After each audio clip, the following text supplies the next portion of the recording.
For 500 years, the Nexus dungeon had stood as the ultimate challenge, the final destination on every hero's bloody map. It was a living labyrinth of shifting stone and shadow that breathed out malice like a living thing. And at its heart, upon a throne carved from a single, monstrous black crystal, sat its master, Irene, the demon lord of the Nexus, the eternal final boss. Today, like so many days before it, was just another Tuesday in hell. The air in the throne room was thick with the scent of ozone and spent mana. The stone floor, polished to a mirror shine over centuries, reflected the crumpled form of yet another chosen one. He was a young man, maybe 20, clad in gaudy golden armor that had probably cost his kingdom a small fortune. His name was, well, it didn't really matter. They all had names. They all had stories.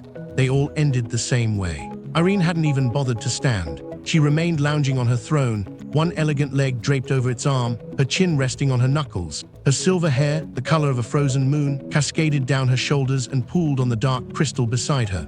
With a flick of her wrist, she'd sent a single hair-thin spear of condensed shadow arcing across the room. It had bypassed his holy barrier, his legendary shield, and his desperate last-second dodge, and had simply tapped him on the forehead. Not killed him, just tapped him. The force of that tap, however, had been enough to send him flying back 20 feet, his helmet clattering away, his eyes wide with the shock of absolute, incontestable failure. He looked up at her, tears of frustration and terror streaming down his face, mixing with the dust on his cheeks. "Why?" he choked out, his voice broken. "Why won't you just let us win, just once?" Irene stared at him. His question hung in the stale air, heavy and strange. Why? It was a good question. Why did she do this? For 5 centuries, she'd guarded this room, this pointless treasure, this meaningless title. She'd crushed 1,000 heroes, 10,000. Their faces had blurred into one endless montage of determined rage and final, crushing despair. She didn't answer him. She just watched as the dungeon's magic gently lifted his broken form and teleported him, along with the rest of his unconscious party, back to the entrance. They'd live. They always did. The dungeon was designed that way, a cycle of challenge, failure, and recovery, a merry-go-round of meaningless conflict. When the last echo of the teleportation spell faded, Irene was left alone with the silence. She looked around her throne room. Piles of gold coins, so high they were practically mountains, glittered in the dim, magical light. Legendary swords, staves that could command the weather, armor that could stop a dragon's fire. They were all here, heaped in corners like discarded laundry. Trophies from a millennia-long war she'd never asked for. A profound emptiness, deeper and colder than the dungeon's lowest level, settled in her chest. It wasn't just boredom. It was a hollow, aching realization.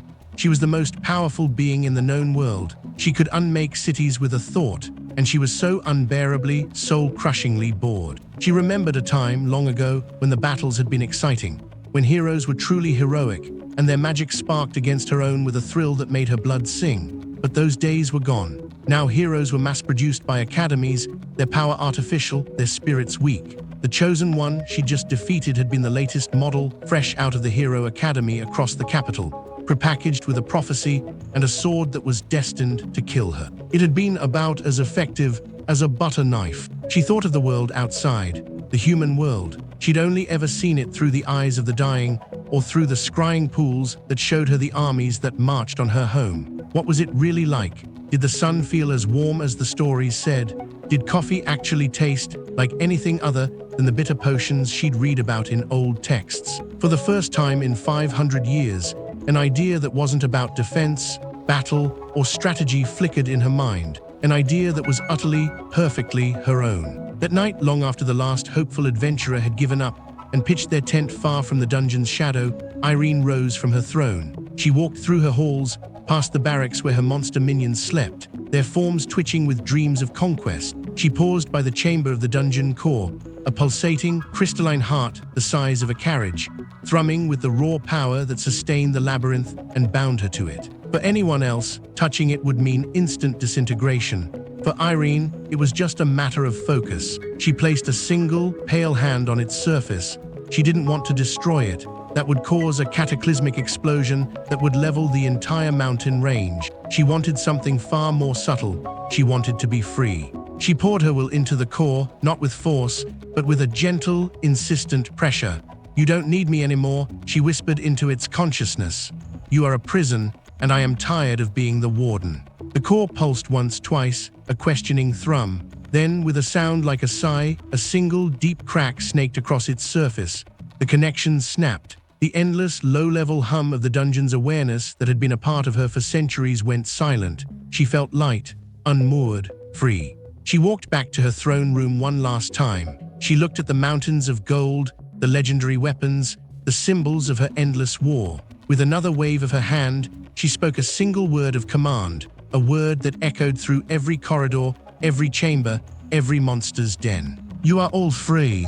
A stunned silence, then a roar of confused, jubilant monsters. Goblins, trolls, drakes, and dark spirits all felt the compulsion to serve dissolve. They looked at each other, then, as one, they began to stream towards the dungeon's exit, a tide of bewildered creatures flooding out into the night, scattering into the forests and mountains to find their own lives. As the last of them disappeared, Irene herself walked out of the Nexus dungeon's main gate. She didn't look back.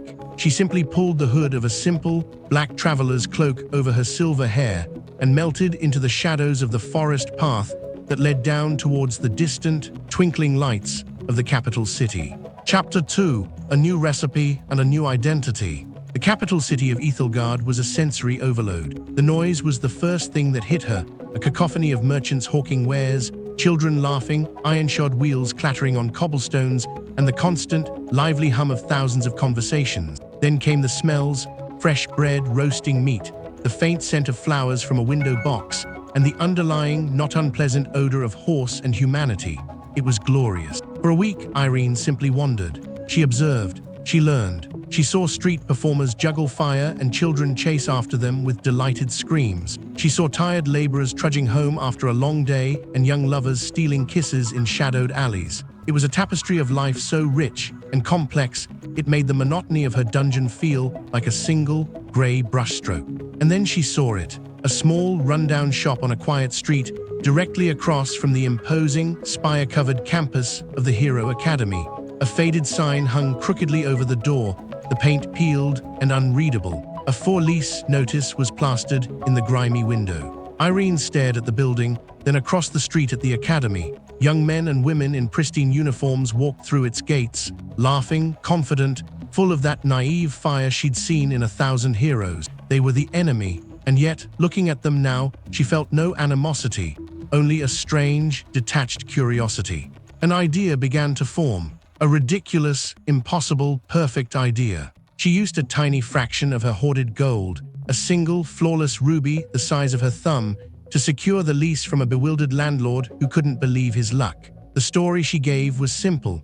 She was Irene, a reclusive traveler from a distant, magical land, looking for a quiet life. The next few weeks were a chaotic, messy, and deeply satisfying blur. She scrubbed centuries of grime from the floors. She painted the walls a warm, honeyed yellow. She found beautiful, mismatched furniture in second-hand shops, a plush velvet armchair here, a small, sturdy oak table there. She hung soft, glowing mage lights from the ceiling, creating a warm, inviting ambience that felt like a hug. But the real work, the real challenge, was the coffee. In her dungeon, she had been an alchemist without peer. She could brew potions that could raise the dead or curse entire bloodlines. Surely, she thought, brewing a simple drink would be easy. It was not.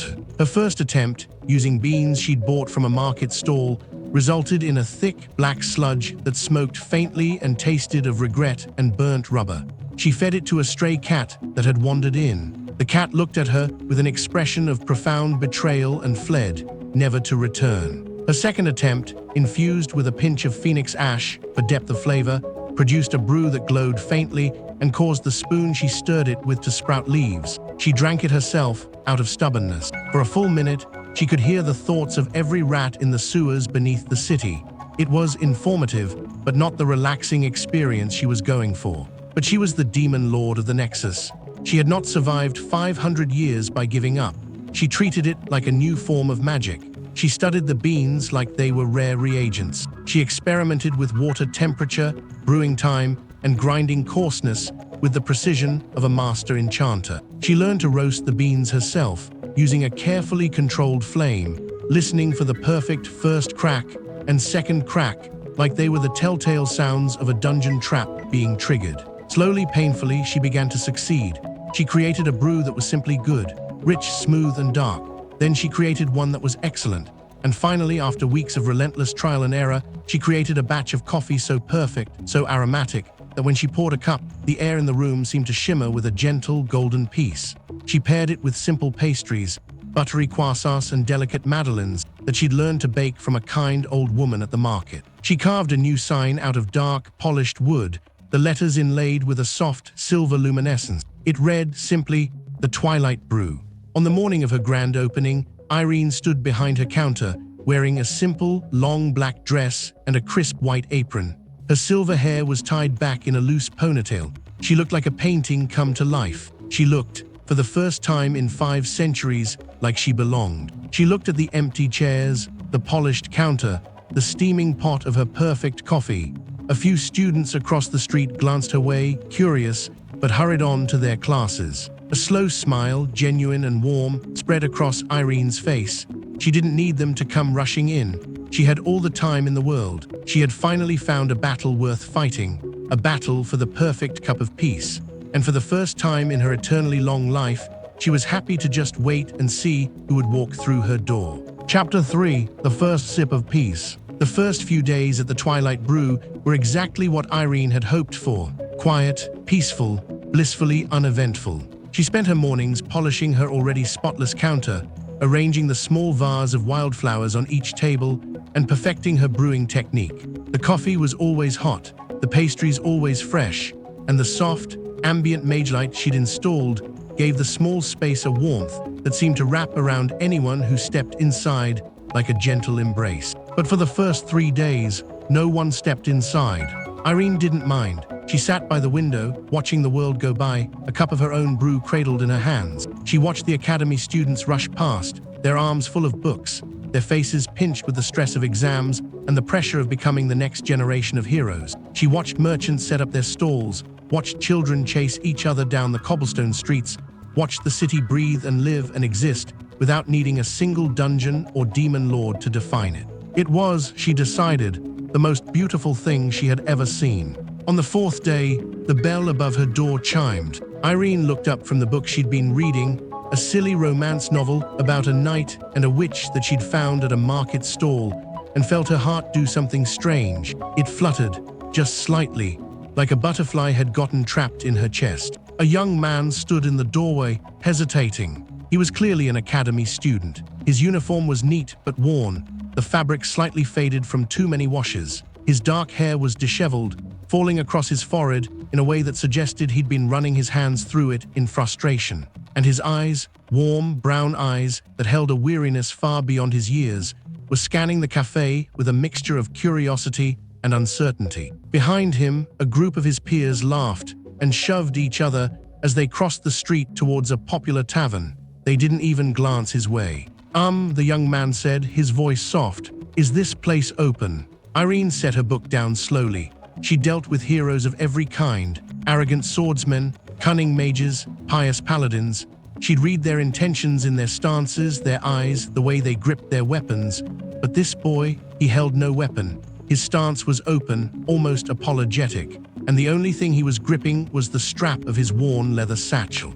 "It is," she said, and her voice came out softer than she intended. "Please, come in." He stepped inside, and the bell chimed again, a cheerful little sound that seemed to make him jump. He looked around the cafe, his eyes widening slightly at the warm lighting, the mismatched but comfortable furniture, the faint, almost imperceptible hum of magic that Irene had woven into the very walls to keep the atmosphere perfectly temperate. "It's really nice in here," he said, almost to himself. "Feels like another world." Irene smiled, a genuine smile, not the cold, predatory smirk she'd worn for centuries.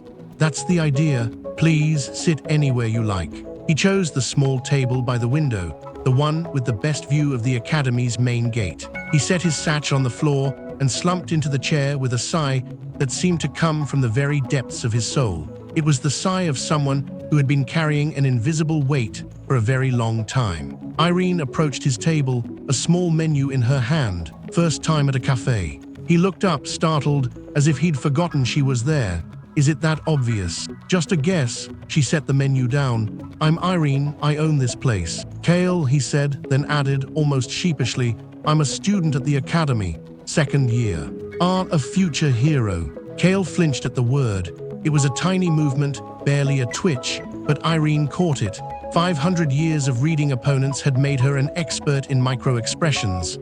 Something like that, he mumbled, his eyes dropping to the menu. He studied it for a long moment, his brow furrowed. The prices were deliberately low. Irene wasn't interested in profit. But even then, Kale's fingers tightened almost imperceptibly on the edge of the paper. When he looked up, there was a carefully constructed neutrality on his face. Just a black coffee, please, he said. The cheapest one. Irene nodded and returned to her counter. She brewed the coffee with care, but as she worked, she let her senses drift just slightly towards the boy at the window. She wasn't spying, not really. It was more like curiosity, a habit she couldn't quite break. What she sensed made her pause. Kale's mana core was there. She could see it, a faint flickering light in his chest. But it was wrong. It was like looking at a beautifully crafted engine with a single critical piece missing. The pathways that should have channeled mana through his body were there, but they were dark, dormant, clogged with what looked like years of accumulated strain and fatigue. His core was trying to beat, trying to pulse with life, but it was like a heart struggling to pump water through clogged artery. This boy, Irene realized, wasn't just tired. He was broken. Not dramatically, not in a way that would kill him, but in a way that would slowly, quietly, drain the life and hope from him year after year. She finished brewing the coffee and carried it to his table. As she set it down, she caught a whiff of something else beneath his general weariness. Determination. A quiet, stubborn, almost desperate determination that burned like a small, steady flame in the darkness of his exhausted spirit. He wrapped his hands around the warm cup and took a sip. And then his eyes widened. Irene watched as the coffee worked its magic. It wasn't a healing potion. She hadn't infused it with anything special, just her standard brew.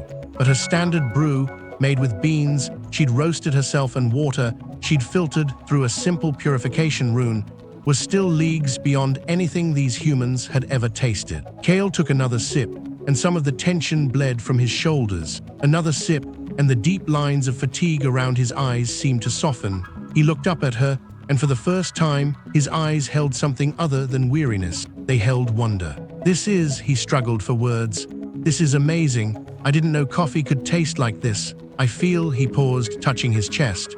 I feel warm, actually warm, not just tired warm, but good warm. Irene felt that strange fluttering in her chest again. Satisfaction, pride, emotions she hadn't felt in centuries, and certainly never from watching a hero drink a potion. This was different. This was personal. I'm glad you like it, she said, and meant it. Kale looked at the cup, then at her, then back at the cup. A slow, almost shy smile crept across his face. It transformed him.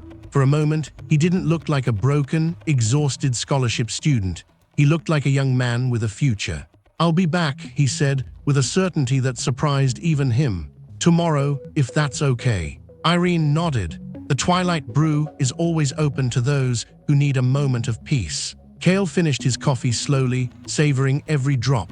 When he finally left, the bell chiming behind him, Irene watched him cross the street towards the academy. He walked a little straighter than when he'd arrived. His steps were a little lighter. She returned to her counter and picked up her romance novel, but she didn't open it. She stared at the door, a small, unfamiliar smile playing on her lips. For the first time in 500 years, she was looking forward to tomorrow. The next day, Kale returned, and the day after that, and the day after that. It became a routine.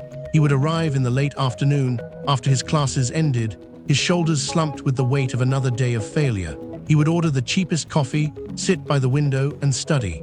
Irene would watch him from behind her counter, noting how his brow furrowed over his textbooks, how his lips moved silently as he struggled to memorize incantations and combat theories that clearly didn't come naturally to him. Sometimes he would talk to her. It's the practical exams next week, he said one day, staring at his textbook with undisguised loathing. We have to demonstrate a basic combat spell in front of the entire class. Everyone else has had their magic since they were kids. Their families paid for tutors, for mana-enriched food, for awakening ceremonies. He laughed, a bitter, hollow sound. My family paid for me to eat, that's it. Irene leaned against the counter, genuinely curious. And your magic, it didn't awaken naturally. Kale's hand drifted to his chest, a subconscious gesture. It did, kind of. When I was 15, my core flickered. The Academy Scouts saw it. They said I had potential. They offered me a scholarship. He shook his head. But it never grew, it's like it stuck. No matter how hard I train, how much I study, I can't get it to burn. The instructors say I've hit my limit, that some people just aren't meant to be heroes. He said the last words with a flat, emotionless tone that told Irene he'd heard them many, many times. She wanted to tell him the truth, that his core wasn't weak, it was just damaged, that years of malnutrition and physical strain had clogged his mana pathways like a river choked with debris, that with the right treatment, a few simple potions, a few weeks of rest and proper nutrition, he could be stronger than half the entitled brats in his class. But she couldn't. She was just a cafe owner, a mysterious, silver-haired cafe owner who brewed impossibly good coffee. Telling him she could fix his broken magic would raise questions she wasn't ready to answer. So instead, she did something else. The next day, when Kale ordered his usual coffee, Irene brought him something extra. A small, simple Madeleine, still warm from the oven, dusted with a tiny amount of powdered sugar. On the house, she said, setting it beside his cup, every scholar needs fuel. Kale stared at the pastry like it was made of gold. I can't accept this. I haven't paid for yester. It's a gift, Irene interrupted, her voice gentle but firm. From one business owner to her first regular customer. Eat. He ate, and as the simple, buttery cake melted on his tongue, Irene watched his mana core with her hidden senses. The pastry was ordinary, completely ordinary, but it was also warm, fresh, and made with ingredients she'd personally selected for their quality. It was, quite simply, the best food Kale had eaten in weeks. And a body that was finally getting proper nutrition, even in small doses, began to heal. Kale finished the Madeleine and let out a contented sigh. I don't know how you do it, he said. Everything here is just better. It's like the whole world is gray, and this cafe is the only splash of color. Irene didn't know what to say to that, so she simply smiled and returned to her counter, leaving Kale to his studies. But as the days passed, she found herself looking forward to his visits more and more. She started preparing small treats specifically for him, a slightly larger pastry, a cup of experimental brew she wanted to test. She told herself it was research, that he was simply a convenient taste tester. But deep down, in a part of her she'd thought had died centuries ago, she knew the truth. She liked him. She liked his quiet determination, his kindness, even when the world gave him no reason to be kind. The way he always thanked her, always met her eyes, always treated her not like a mysterious stranger, but like a person, a friend. It was terrifying. One evening, as Kale packed his books to leave, he paused at the door. Irene. Yes, thank you. His voice was soft, sincere. For this place, for the coffee, for just being here, it helps, more than you know. He left before she could respond. Irene stood behind her counter, alone in the warm glow of her cafe, and felt something she hadn't felt in 500 years. She felt her heart ache. A few weeks later, the cafe's quiet existence began to change. It started with one student, a friend of Kale's who'd come looking for him and decided to wait with a cup of coffee. Then another student, drawn by the strange, wonderful smell wafting across the street. Then a professor, grumpy and overworked, who stumbled in by accident and left looking 20 years younger. The Twilight Brew was becoming popular. Irene handled the growing crowds with the same calm efficiency she'd once used to command armies of demons. She learned names, remembered orders, and perfected the art of small talk. It was exhausting in a way that battles had never been, but it was also exhilarating. Every smile, every word of thanks, every customer who left looking a little lighter than when they'd arrived, it fed something in her she hadn't known was starving. Kale still came every day, though now he often had to share his window table with others. He didn't seem to mind. In fact, he seemed proud, in a quiet way, of the cafe's success.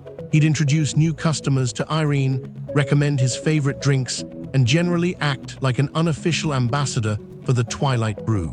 It was during one of these busy afternoons that the bell above the door chimed with a different kind of energy. Irene felt it before she saw it, a presence, powerful, sharp, and focused. It cut through the warm, peaceful ambience of her cafe like a blade through silk. She looked up. The woman who stood in the doorway was stunning in a way that had nothing to do with beauty and everything to do with power. She was tall, with sharp, intelligent eyes the color of storm clouds, and dark hair pulled back in a severe but elegant ponytail. She wore the uniform of an academy professor, but where other instructors wore it with casual authority, she wore it like armor. Behind her, Irene's senses screamed a warning. This woman's mana core wasn't just strong, it was a blazing sun, a supernova of condensed power that made the other mages in the cafe look like flickering candles. S-class, maybe even beyond. The woman's eyes swept the room, cataloging every face, every exit, every potential threat. And then her gaze landed on Irene and froze. Irene felt the woman's mana flare as she extended her senses, probing, testing, searching. It was like being hit with a wave of icy water. The woman was scanning her, trying to read her power level, her origin, her intentions. Irene smiled, a warm, friendly, utterly harmless smile, and with the barest flicker of will, she made herself invisible, not physically but metaphysically. She wrapped herself in a cloak of absolute mundane normalcy. To the woman's probing senses, Irene didn't register as powerful. She didn't register at all. She was just a person. A perfectly ordinary, completely unremarkable person. The woman's eyes narrowed. She knew she'd felt something. She knew. But now, standing here, looking at the smiling cafe owner, she could find nothing. No trace of the overwhelming presence she'd sensed from the street. "Welcome to the Twilight Brew," Irene said, her voice light and welcoming. "Please, find a seat anywhere. I'll be with you in a moment." The woman didn't move. She stood in the doorway, her storm gray eyes locked on Irene, her jaw tight with frustration and suspicion. "I'm Professor Ilara," she said, her voice low and controlled. "I teach combat strategy at the academy. I've heard rumors about this place, about the coffee." Irene nodded, maintaining her pleasant expression.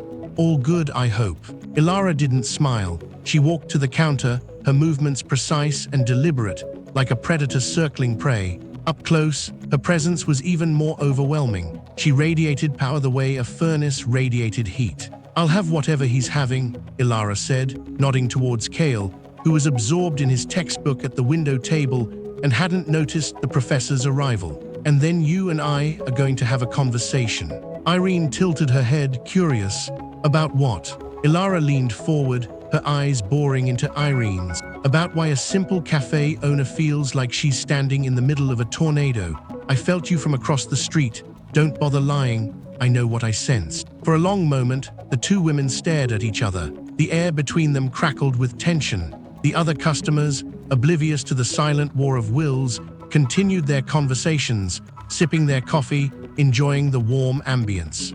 Irene could have ended it. She could have crushed Ilara's mind with a thought, erased her memories, turned her into a loyal puppet. It would have been easy, effortless. But she didn't want to.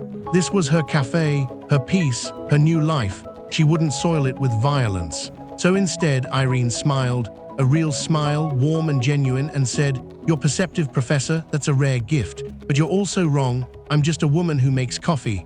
She reached for a clean cup and the pot of her most special brew, the one she'd been saving for a special occasion. "Here, try this. It's called Dragon's Breath Roast, on the house." She poured the coffee.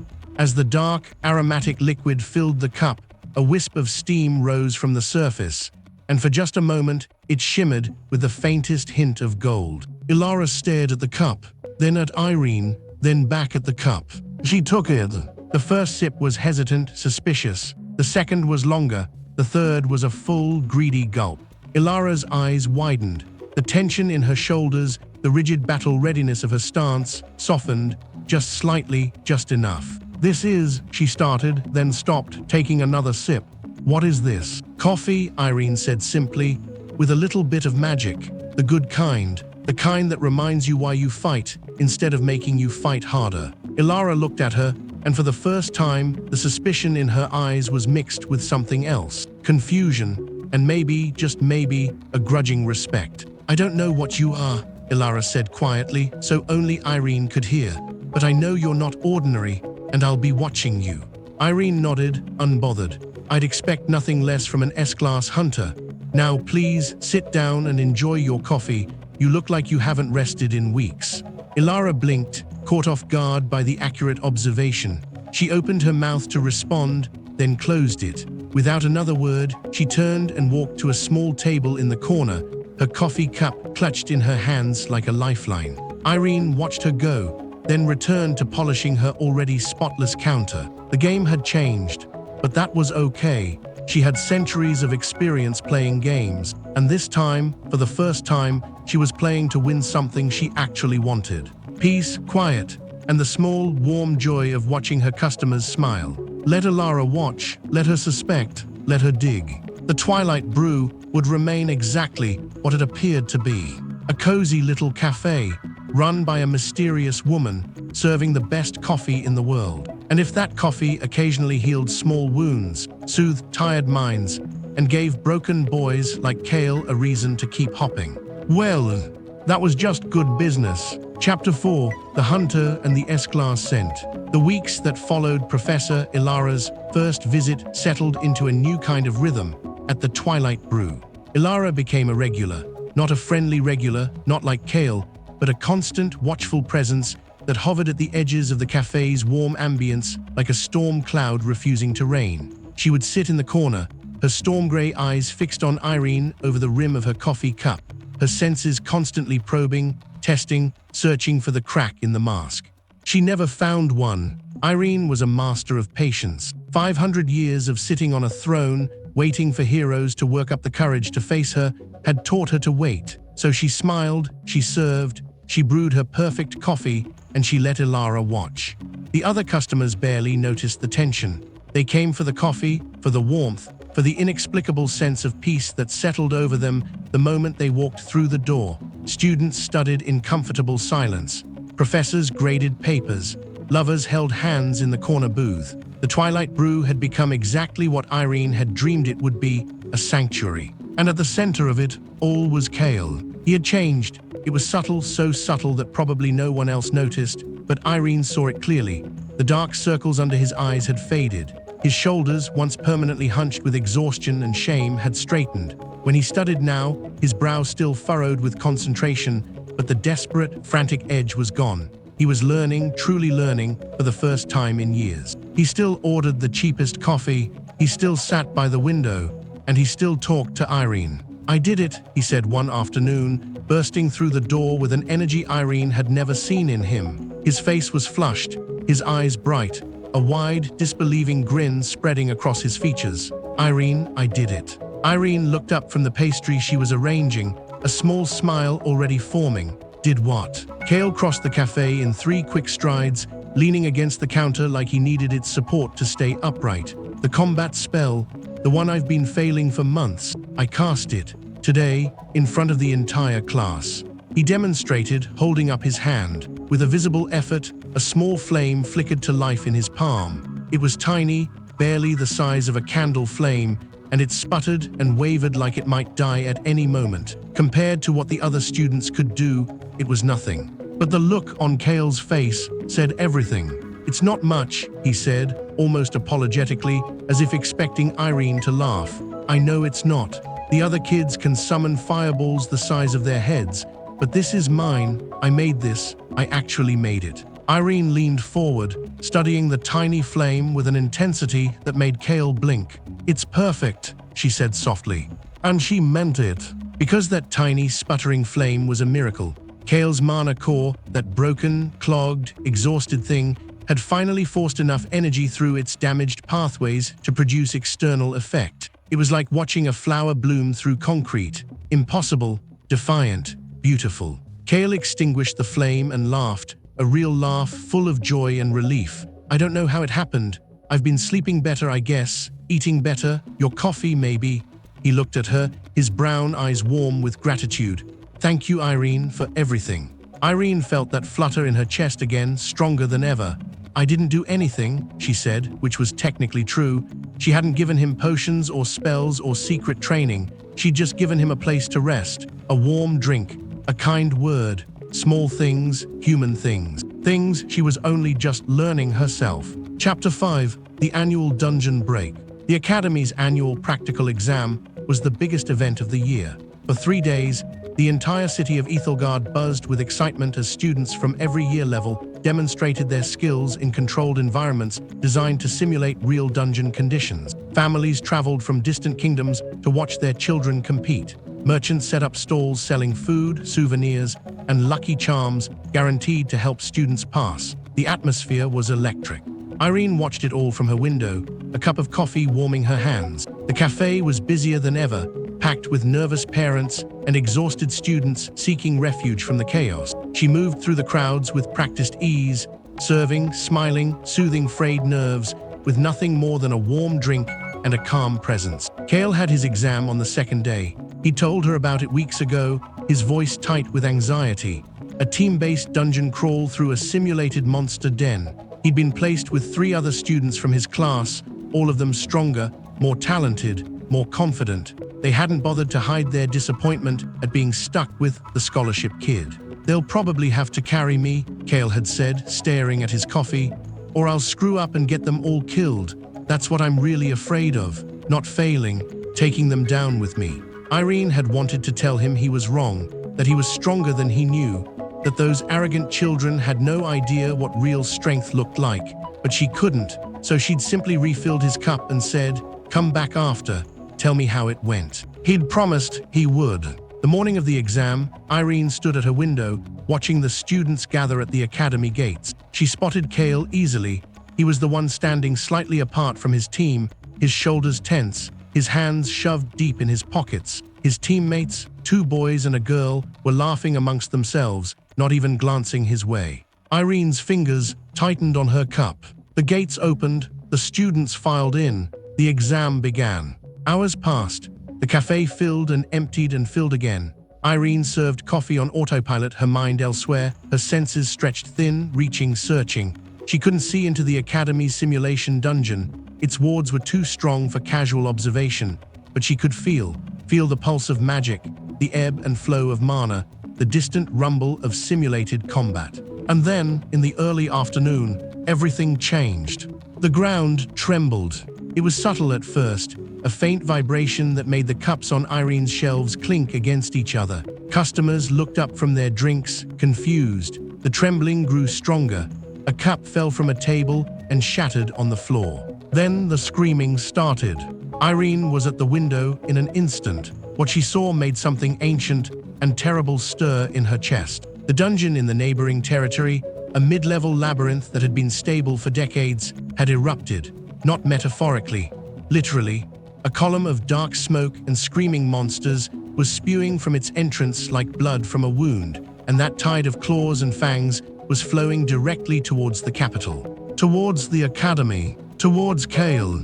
The city erupted into chaos. People ran in every direction, screaming, shoving, trampling each other in their panic. Guards rushed to form defensive lines. Mages appeared on rooftops, hurling spells at the oncoming horde. But there were too many monsters. Goblins, kobolds, direwolves, and things far worse. Creatures that should never have been able to escape their dungeon were flooding the streets, killing, destroying, spreading. Irene watched, frozen, as the first wave hit the academy's outer wall. And then she saw him. Kale. He was outside the main gate, separated from his team, from safety, from anything that could protect him. He should have run. Any sane person would have run, but he wasn't running. He was standing over a fallen civilian, an old woman who tripped in the chaos, his hands raised, that tiny, pathetic flame flickering in his palm, facing down a charging pack of goblins. The goblins were low-level monsters, weak, stupid, but to Kale, with his broken core and his candle flame magic, they might as well have been dragons. Irene watched him cast his spell. The tiny flame shot forward, splashed against the lead goblin's chest, and did absolutely nothing. The goblin barely slowed. It shrieked with what sounded like laughter and lunged at him. Kale dodged, barely. The goblin's claws raked across his arm, sending blood spraying. He stumbled, fell, and the old woman screamed behind him. The other goblins circled, their yellow eyes gleaming with predatory glee. Kale looked up, and for one terrible moment, his eyes met Irene's. Across the chaos, across the distance, across every boundary that separated their worlds, he looked at her, not with accusation, not with a plea for help, just with recognition. As if, in his final moment, He wanted to see a friendly face. Something inside Irene snapped. It wasn't a decision. It wasn't a conscious choice. It was a reaction as instinctive and inevitable as a heart beating or lungs drawing breath. 500 years of cold, detached control shattered in an instant, replaced by something she'd forgotten she possessed. Rage. Not the cold, calculated fury of a demon lord defending her domain. This was hot, blind, protective rage. The rage of a mother whose child was threatened. The rage of a friend watching someone she loved about to die. She tapped her foot. Just once, just slightly. A tiny, almost imperceptible motion against the wooden floor of her café. But the force that traveled through that tap was anything but tiny. It was a pulse, a wave, a single focused thread of her true aura, aimed not at the city, not at the people, but at every single monster within a mile radius. It hit them like a hammer made of pure, primordial terror. The effect was instantaneous. Every monster in the capital froze, goblins mid-lunge, dire wolves mid-snarl, even the massive, shadowy creatures emerging from the dungeon's depths. They all stopped, their eyes going wide with an ancient, instinctive fear that bypassed thought and went straight to the soul. They had felt this presence before, not individually, but their species had, carved into their genetic memory over millennia of evolution. The presence of the apex predator, the thing at the top of the food chain, the being that even other monsters feared. The demon lord of the Nexus. For one eternal second, the city was silent. And then the monsters fled. They fled like the devil himself was at their heels. They dropped whatever they were holding, whatever they were attacking, and ran, not back towards the dungeon. That would mean getting closer to the source of that terror. They ran anywhere, everywhere. They crashed into buildings, into each other, into walls, desperate to escape, to hide, to be anywhere that presence was not. Within 30 seconds, the streets were clear. The only monsters left were the dead ones, and the only sound was the confused, terrified murmuring of the citizens. Irene stood in her café, her hand gripping the counter so hard the wood creaked. Her heart was pounding, actually pounding, like a living creature's, and her breath came in short, sharp gasps. She forced herself to relax, to pull her aura back, to become invisible again. But it was too late. Across the street, standing in the middle of the chaos, Professor Ilara was staring directly at the café, directly at Irene. Her storm gray eyes were wide, her face pale, her body rigid with the shock of recognition. She had felt it, the pulse, the presence, and she knew with absolute certainty where it had come from. Irene met her gaze for a long, breathless moment. Then she turned away, grabbed a cloth, and began calmly wiping down her already spotless counter, as if the last 30 seconds hadn't happened. Outside, the city began to recover.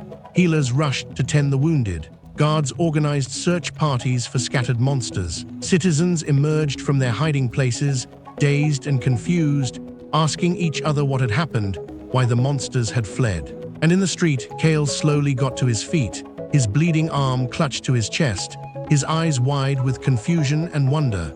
He looked around at the empty street, at the distant, fleeing monsters, at the terrified but alive old woman behind him. Then he looked across at the twilight brew, at the woman in the window, calmly wiping a counter, her silver hair gleaming in the afternoon light.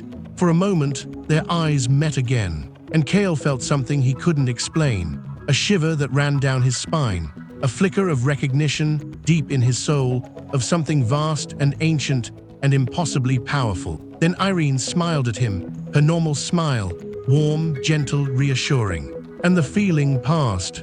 Kale shook his head, attributing it to blood loss and adrenaline, and let himself be led away by a healer. But in the corner of the cafe, hidden from view, Irene's hands were trembling. She looked down at them, these hands that had crushed armies, that had ended dynasties, that had held the power of life and death for half a millennium. They were shaking like leaves in a storm. Because she understood now, understood what that surge of rage meant, understood why her heart was pounding, why her breath was short, why the thought of Kale's face, so brave and hopeless in the face of death, made her chest ache with a pain worse than any wound. She cared. For the first time in 500 years, she actually, genuinely, terrifyingly cared about someone. And that someone was a broken, ridiculously brave scholarship student who didn't even know what she was. Irene set down her cloth and pressed her hands flat against the counter, trying to still their trembling. Outside, the city continued its recovery. The café, miraculously, was undamaged. A few customers huddled in their seats, shaken but safe. She should have felt relieved. The danger was over. Kale was alive. Her secret, though suspected by Ilara, remained intact. But all she could feel was the echo of that moment, his eyes meeting hers, the surge of terrible, wonderful rage, the realization that had followed. I care. Irene closed her eyes and took a long, slow breath. This, she realized, was going to be more complicated than she'd ever imagined. Chapter 6. A gift wrapped in shadow. The days following the dungeon break were chaotic. The city launched a full investigation into how the neighboring dungeon had destabilized. Theories ranged from magical sabotage to natural core degradation to divine punishment. The academy cancelled classes for a week, citing the need for repairs and counseling services. The streets were filled with guards, mages, and nervous citizens eyeing every shadow with suspicion. Through it all, the Twilight Brew remained open. Irene served coffee with the same calm efficiency as always, but her mind was elsewhere. She watched the door constantly, waiting for two specific people to walk through. The first came on the third day. Professor Ilara entered the cafe like a woman on a mission. Her storm-gray eyes were sharper than ever, her jaw set with determination. She walked straight to the counter, ignoring the other customers completely, and placed both hands flat on the surface. I know, she said, her voice low and intense. I don't know how, and I don't know why, but I know. Irene met her gaze calmly. Know what? Ilara's eyes narrowed. Don't play games with me, I felt it. That pulse. It came from here, from you. It terrified every monster in the city into submission. That's not normal magic. That's not even S-class magic. That's, she trailed off, struggling for words. That's something else entirely. Irene considered her options. She could deny it. She could deflect. She could wipe Ilara's memories and be done with it. But something stopped her. Perhaps it was the genuine fear she saw beneath Ilara's anger. Perhaps it was the exhaustion in the professor's eyes, the same exhaustion she saw in so many of her customers. Perhaps it was simply that she was tired of hiding. I protected this city, Irene said quietly. I protected your students. Does it matter how? Ilara stared at her for a long moment. Then, unexpectedly, she sagged. The rigid battle readiness left her shoulders, replaced by a bone-deep weariness that made her look years older. No, she admitted, her voice barely a whisper. I suppose it doesn't, but I need to know. What are you? Why are you here? What do you want? Irene considered the questions. They were fair, more than fair. And for reasons she didn't fully understand, she wanted to answer them, at least partially. I'm someone who was very tired, she said slowly. Someone who spent a very long time doing something she didn't want to do. And now I'm here, in this city, running this cafe, because it's the first thing in centuries that's made me feel. She searched for the word, peaceful. Ilara's eyes widened slightly. That's it, you just wanted to retire, to open a coffee shop. Irene smiled. Is that so hard to believe? Ilara opened her mouth to respond, then closed it. She looked around the cafe, at the warm lighting, the mismatched furniture, the students chatting quietly in the corners, the peaceful, almost sacred atmosphere that permeated every corner. No, she said finally, her voice soft with wonder. Actually, it's not. She straightened, some of her usual composure returning. I'll be watching you, that hasn't changed. But she hesitated, then added, thank you for what you did, for saving them. Irene nodded, you're welcome. Ilara turned to leave, then paused at the door. The boy, Kale, he's important to you. It wasn't a question, but Irene answered anyway. Yes. Another long look, then Ilara was gone, the bell chiming softly behind her. Irene stood alone at her counter, her heart lighter than it had been in days. She didn't know if she'd made a friend or simply a less hostile observer, but either way, it was progress.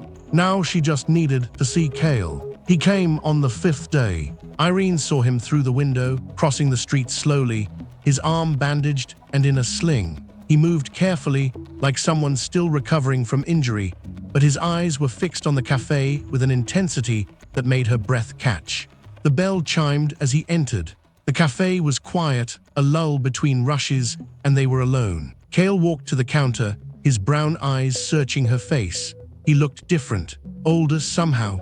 The experience had left its mark on him, deepening the lines around his eyes, adding a weight to his expression that hadn't been there before.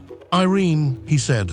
"Kale," she poured him his usual coffee without asking, sliding it across the counter. "How's the arm?" He glanced at the sling. "Healing. The healers said I was lucky. A few inches deeper and I would have lost the use of it." He looked back at her. "They also said they'd never seen wounds heal so fast, that by the time they got me to the infirmary, it was already closing up." Irene said nothing. Kale took a sip of his coffee, then set the cup down carefully. "I've been thinking about what happened, about those monsters, about how they just stopped, ran away." He looked at her, and there was something new in his eyes, something searching. "I've been studying dungeon theory for 2 years. I've read about every type of monster, every behavior pattern, every known method of control. Nothing explains what happened that day." "Maybe it was just luck," Irene offered. "Maybe," Kale didn't sound convinced. "But I keep coming back to one thing. Right before they stopped, right before they ran, I felt something, a presence. It lasted only a second, but it was like," he struggled for words, "like standing at the edge of a cliff, like looking into an abyss that was looking back. It was terrifying, and then it was gone." Irene's heart, that traitorous organ, began to pound again. Kale took a step closer, "And when I felt it, I was looking at you." The silence between them stretched, heavy with unspoken things. Irene could have lied, could have laughed it off, changed the subject, hidden behind her mask of ordinary cafe owner. It would have been easy. But looking at Kale, at his honest, searching eyes, at the trust and confusion and hope mingled there, she found she couldn't. "What do you want me to say?" she asked quietly. Kale considered the question seriously. "I don't know, the truth maybe, or as much of it as you're willing to give." Irene was silent for a long moment. Then, slowly, she reached under the counter and pulled out a small, ornate thermos. It was beautiful, dark metal inlaid with silver patterns that seemed to shift and flow when you looked at them directly. She set it on the counter between them. "I want you to have this," she said. Kale stared at the thermos, then at her. "What is it?" "A gift for being my first customer, for being my friend." She pushed it towards him. "Drink it when you're tired, when you're hurt, when the world feels too heavy to carry. It won't fix everything, but it might help." Kale reached out slowly, his fingers brushing the cool metal. The moment he touched it, he felt something. A warmth that spread from his hand up his arm, settling in his chest, in that broken, struggling core of his. It was like the coffee, like the cafe, like Irene herself. Calm, steady, strong. He looked up at her, his eyes bright with unshed tears. "Irene, go," she said gently. "Rest, heal, and when you're ready, come back. Your table will be waiting." Kale clutched the thermos to his chest like it was the most precious thing in the world. He wanted to ask more questions, to push for answers, to understand the mystery that stood before him in a waitress's apron. But he was tired, so tired, and the thermos in his hands felt like hope. So he simply nodded, whispered thank you, and left. Irene watched him go, watched him cross the street, watched him disappear into the academy gates. And for the first time in 500 years, she prayed. Not to any god she'd ever known, just to the universe, to fate, to whatever forces governed this strange, beautiful world. Let him be safe, let him be happy, let this peace last. The bell above the door chimed softly, and the twilight brew settled into its evening quiet. But outside, in the gathering dusk, a pair of storm-gray eyes watched from a shadowed alley. And in a temple across the city, a golden artifact began to glow with an unearthly light, its divine senses picking up a trace of something it could not identify, could not categorize, could not understand. The peace, it seemed, was already beginning to fray. Chapter 7: The Divine Inquisition. The days that followed Kale's recovery brought a new kind of tension to the Twilight Brew. It wasn't obvious. To the casual observer, the cafe remained exactly what it had always been, a warm sanctuary of coffee and calm in the heart of a bustling city. Students still crowded the tables after classes. Professors still graded papers in the corner. The smell of fresh bread and exotic coffee still drifted through the open windows, drawing in curious newcomers every day. But beneath the surface, currents were shifting. Professor Ilara had become a near-constant presence. She no longer bothered to hide her surveillance, sitting at her corner table for hours, her storm gray eyes tracking Irene's every movement. She brought stacks of papers to grade, making it look like work, but Irene knew better. The woman was waiting, watching, trying to understand. Kale came every day as he always had, but there was something different in the way he looked at her now. Not suspicion, never that. It was something softer, more wondering, like he'd discovered a hidden treasure and wasn't quite sure what to do with it. He drank the coffee from the ornate thermos she'd given him, and with each passing day, his mana core grew stronger, the damaged pathways slowly clearing under the gentle, persistent influence of her magic-infused brew. He didn't ask about it, didn't push. He just accepted her gift with quiet gratitude and kept showing up, kept being her friend, kept filling the cafe with his warm, steady presence. Irene found herself looking forward to his visits more and more. The way his face lit up when he walked through the door, the way he'd wave at her before settling into his usual spot, the way they'd talk about nothing and everything, his classes, her baking experiments, the ridiculous antics of the academy students, the latest gossip from the market. It was domestic, ordinary, human, and Irene loved every second of it. But peace, she was learning, was a fragile thing, easier to shatter than to keep. It started on a gray, overcast morning, 3 weeks after the dungeon break. Irene was arranging pastries in the display case when she felt it. A presence, not like Alara's sharp, focused attention. This was different. This was heavy, oppressive. It pressed against the edges of her awareness like a slowly tightening fist. She looked up, and there he was. The man who stood in her doorway was tall and austere, dressed in the pristine white and gold robes of the Holy Church. His hair was the color of ash, cropped short and severe, and his eyes, pale, almost colorless, held the cold certainty of someone who had never once doubted his place in the world. A golden pendant hung around his neck, a stylized sunburst that seemed to pulse with a light of its own. Behind him, the street seemed dimmer, as if his presence sucked the warmth from the air. Irene felt her ancient instincts stir. The Holy Church, of course. She dealt with their kind before, centuries ago, when they'd sent armies of paladins to march on her dungeon. They'd failed, of course. They always failed. But they'd been persistent, annoyingly so. This one, she sensed, was different from the common zealots. His power was real, his faith absolute, and around his neck, that pendant, it thrummed with divine energy, a relic of genuine power. He stepped into the cafe, and the bell's cheerful chime sounded almost obscene in the sudden tension. "Welcome to the Twilight Brew," Irene said, her voice calm and pleasant. "Please, find a seat anywhere." The man didn't move. His pale eyes swept the room, cataloging everything: the customers, the exits, the warm lighting, the faint, almost imperceptible hum of Irene's protective wards. When his gaze finally settled on her, it was with the focused intensity of a hunter who had found his prey. "I am Inquisitor Cashin," he said, his voice deep and resonant, carrying the weight of absolute authority. "I'm here on behalf of the Holy Church to investigate reports of unusual activity in this establishment." The cafe went silent. Customers exchanged nervous glances. A student set down his coffee cup with a soft clink that sounded like thunder in the sudden quiet. Irene maintained her pleasant expression, though internally she was calculating, assessing, planning. "Unusual activity? I'm afraid I don't understand. We only serve coffee and pastries here." Cashin smiled. It was not a warm expression. "So I've been told, and yet rumors persist. Miraculous healing, impossible flavors, a sense of peace that defies explanation." He stepped closer, and the pendant around his neck began to glow faintly. "The Church takes an interest in such things. We ensure that any power not derived from the divine is properly examined." He was close now, close enough that Irene could see the faint lines of fanaticism etched around his eyes, the absolute certainty that he was on the side of righteousness. In another life, she would have crushed him without a second thought. But this wasn't another life. This was her cafe, her peace. She would not let him take it. "I'm happy to answer any questions you have, Inquisitor," she said, her voice still calm. "But perhaps we could do so without frightening my customers." Cashin glanced around the room, at the wide-eyed students, the nervous professors, the ordinary people who had come seeking nothing more than a moment of peace. For a moment, something that might have been contempt flickered in his pale eyes. "Of course," he said, though his tone suggested he found the request tedious. "I would speak with you privately." Irene nodded and gestured towards a small table in the back, away from the other customers.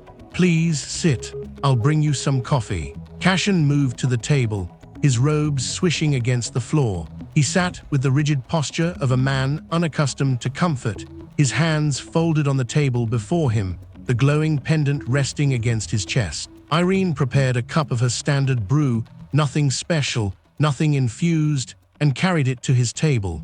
As she set it down, she felt the pendant's attention shift. It was like being examined under a microscope, every layer of her being probed and analyzed. She kept her mask firmly in place.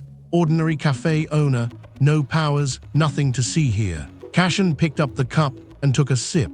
His expression didn't change, but she saw a flicker of surprise in his eyes before he suppressed it.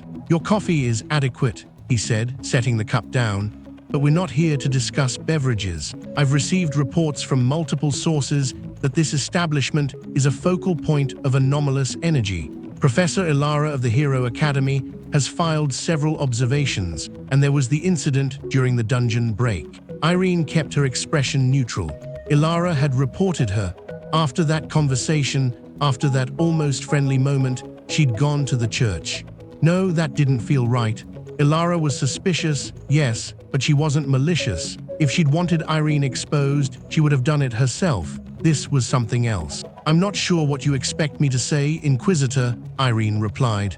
"I'm just a cafe owner. I make coffee, I bake bread, that's all." Cashin's eyes narrowed. "That's all you admit to, but the divine artifact I carry, this pendant, it detects lies, deceptions, and hidden truths. It has never failed, and right now, it's telling me that you are not what you appear to be."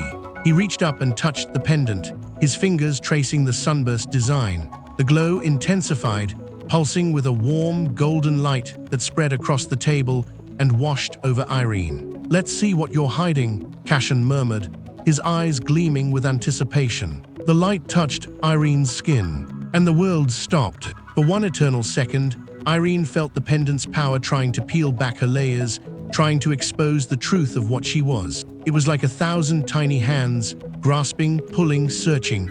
It was uncomfortable, annoying, like an insect buzzing around her head. Then something inside her stirred. Not consciously, not intentionally. It was a reflex, as automatic as breathing. The part of her that had survived 500 years of hero attacks, that had crushed armies and shattered legends, that had ruled the Nexus dungeon with absolute authority. That part rose up in instinctive defense. It didn't attack, it didn't fight. It simply existed, fully, completely, without the careful compression and concealment she maintained every moment of every day. For a fraction of a second, Inquisitor Cashin's divine artifact was exposed to the full, unfiltered presence of the demon lord of the Nexus. The pendant screamed. At least that's what it sounded like. A high-pitched, keening wail of divine energy being overwhelmed, overloaded, pushed far beyond its limits. The golden light flickered wildly, strobing between blinding brightness and absolute darkness. Cracks appeared in the sunburst design, spreading like spiderwebs across its surface. Cashin's eyes went wide with shock, the first genuine emotion Irene had seen on his face. He tried to pull away, to release the pendant, but it was too late. The artifact had locked onto its target, and it could not handle what it found. With a sound like breaking glass, the pendant exploded. Golden shards rained across the table, across the floor, across Cashin's stunned face. A wave of divine energy washed through the cafe, harmless to the humans, but leaving Irene's skin tingling with its passing. And then, silence. The cafe was frozen. Every customer stared at the scene, cups halfway to lips, eyes wide with shock.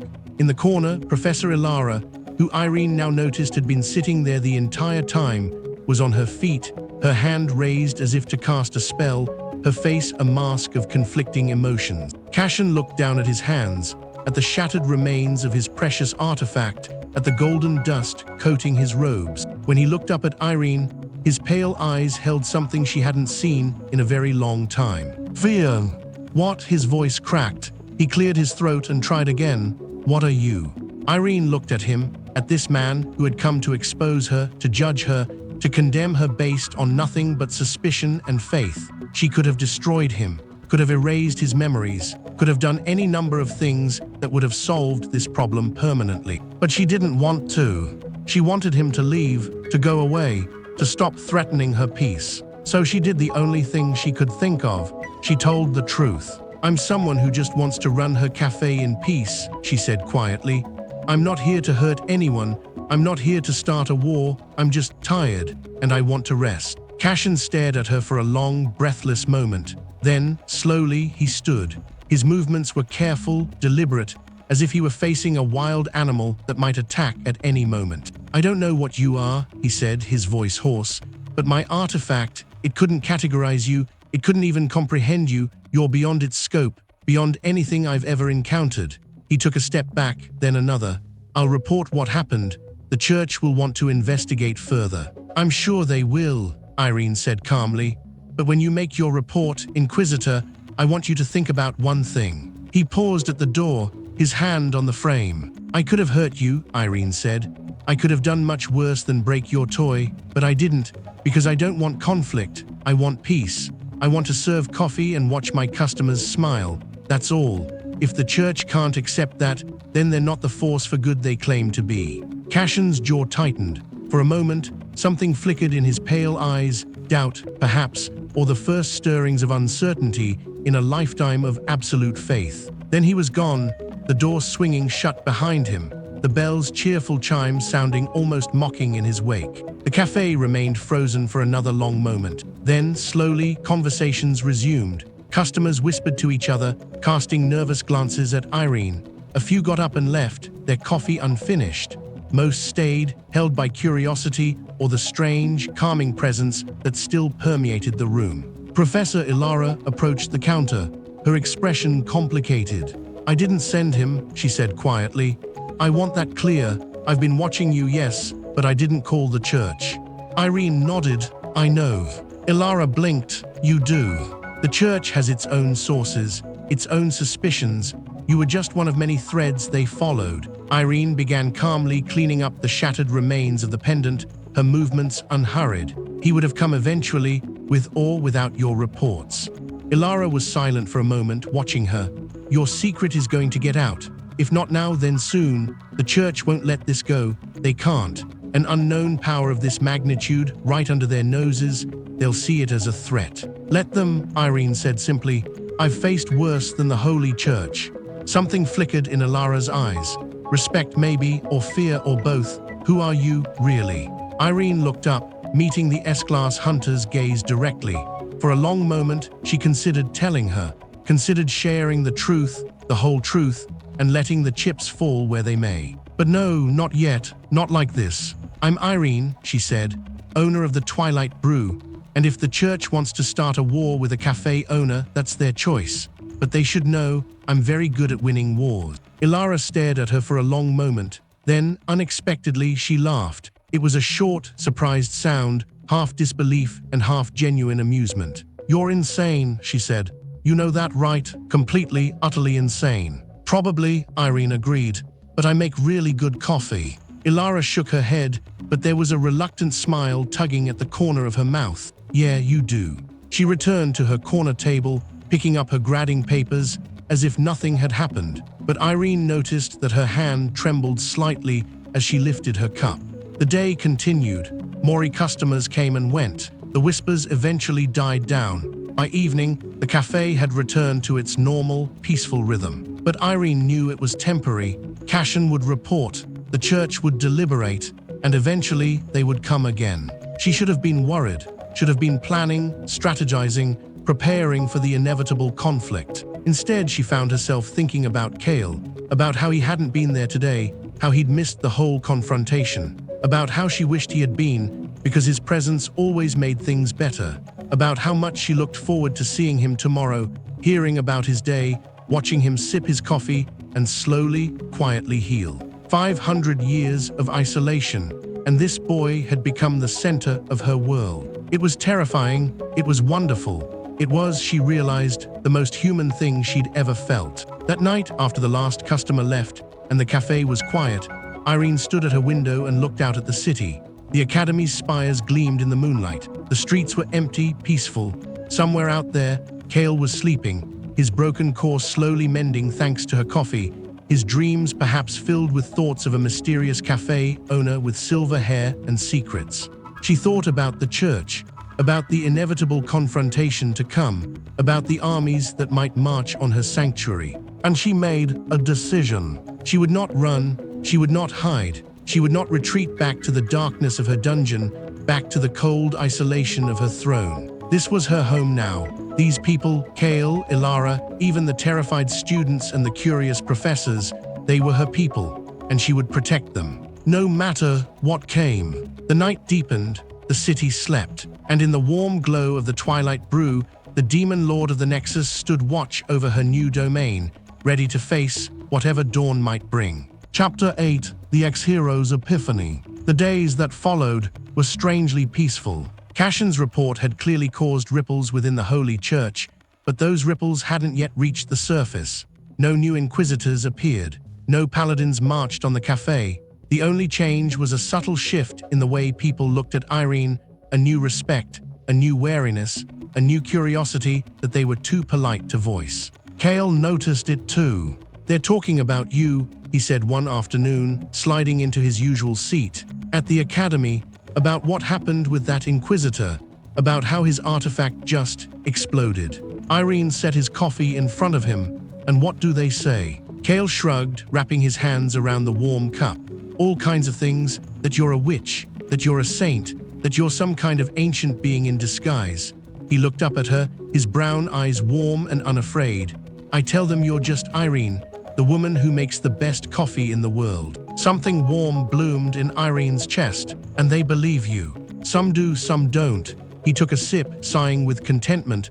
"Doesn't matter, I know what I know." Irene studied him for a moment. His mana core was glowing now, literally glowing, a soft, steady light that pulsed with healthy energy. The damaged pathways were almost completely clear. In another few weeks, he would be stronger than he'd ever imagined possible. "You're not afraid of me," she said quietly. "Even after everything, even after what you felt during the dungeon break, you're not afraid." Kale considered this. "Should I be? I don't know, maybe." He shook his head slowly. "I've spent my whole life being afraid of failing, afraid of letting people down, afraid of being exactly what everyone said I was, a waste of potential, a scholarship mistake, a weakling who didn't belong." He looked at her and his eyes were clear and steady. "But in here with you, I'm not afraid. I don't know what you are, Irene. I don't know where you came from or what you can do. But I know how you make me feel, safe, valued, like I matter." Irene felt her eyes sting. 500 years, and she'd never been moved to tears. Not once. But this boy, this ordinary, broken, beautiful boy, was doing it with nothing but honesty and trust. "You do matter," she whispered, "more than you know." Kale smiled, that warm, genuine smile that transformed his face. "Then that's enough for me.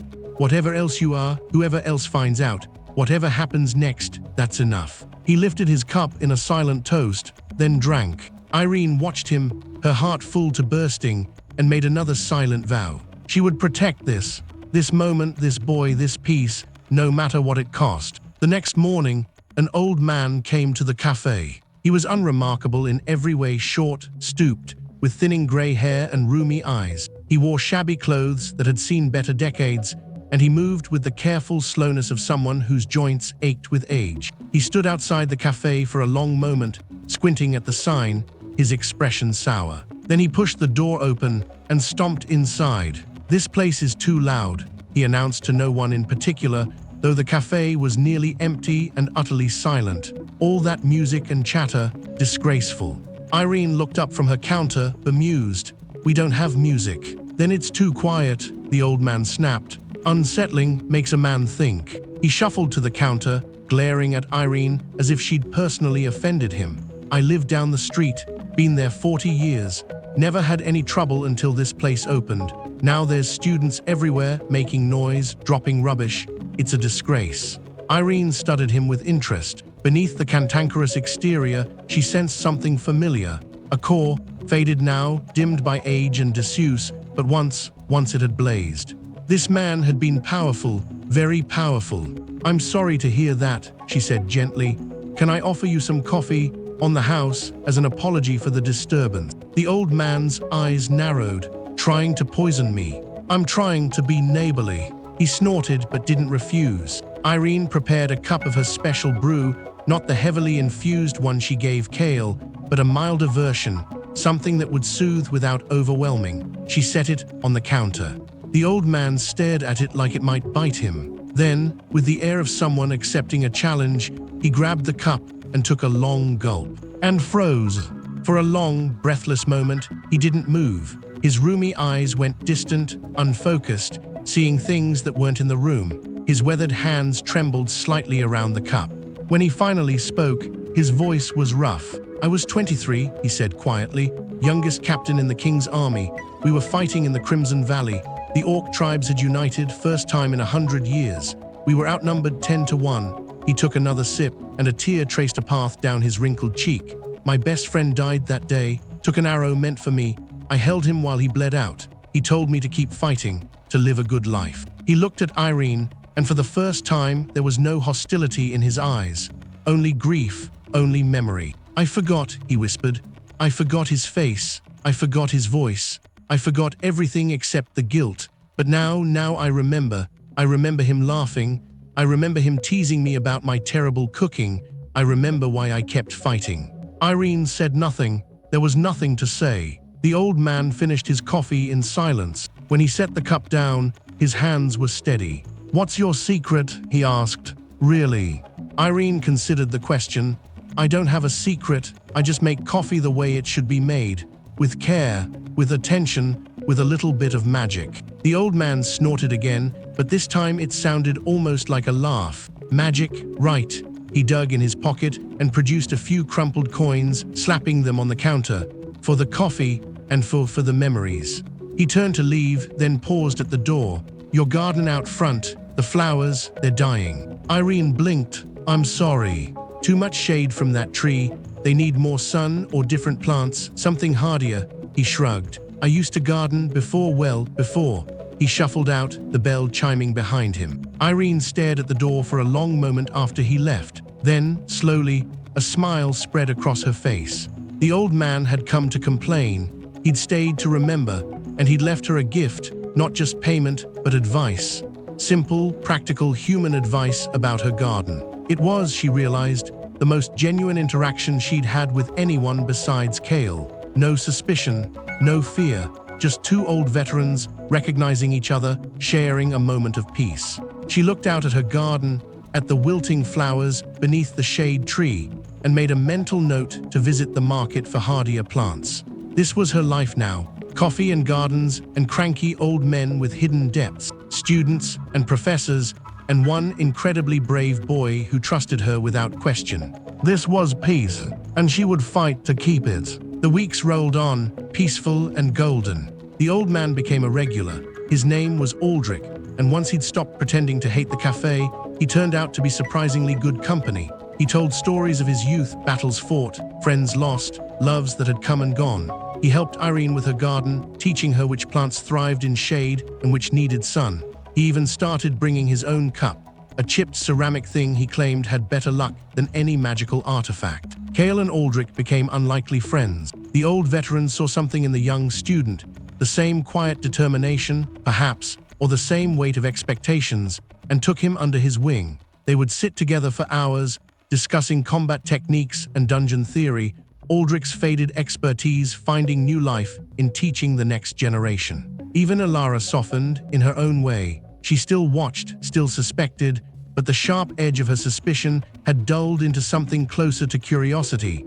She no longer flinched when Irene approached her table. Sometimes she even smiled. The cafe thrived. The Twilight Brew became a fixture of the community, a place where heroes and civilians, rich and poor, strong and weak, could sit side by side and share a moment of peace. Students studied, lovers courted, old friends reunited, new friends were made. And Irene, the demon lord of the Nexus, the terror of 1,000 heroes, the most powerful being in the world, Irene was happy. Truly, deeply, humanly happy.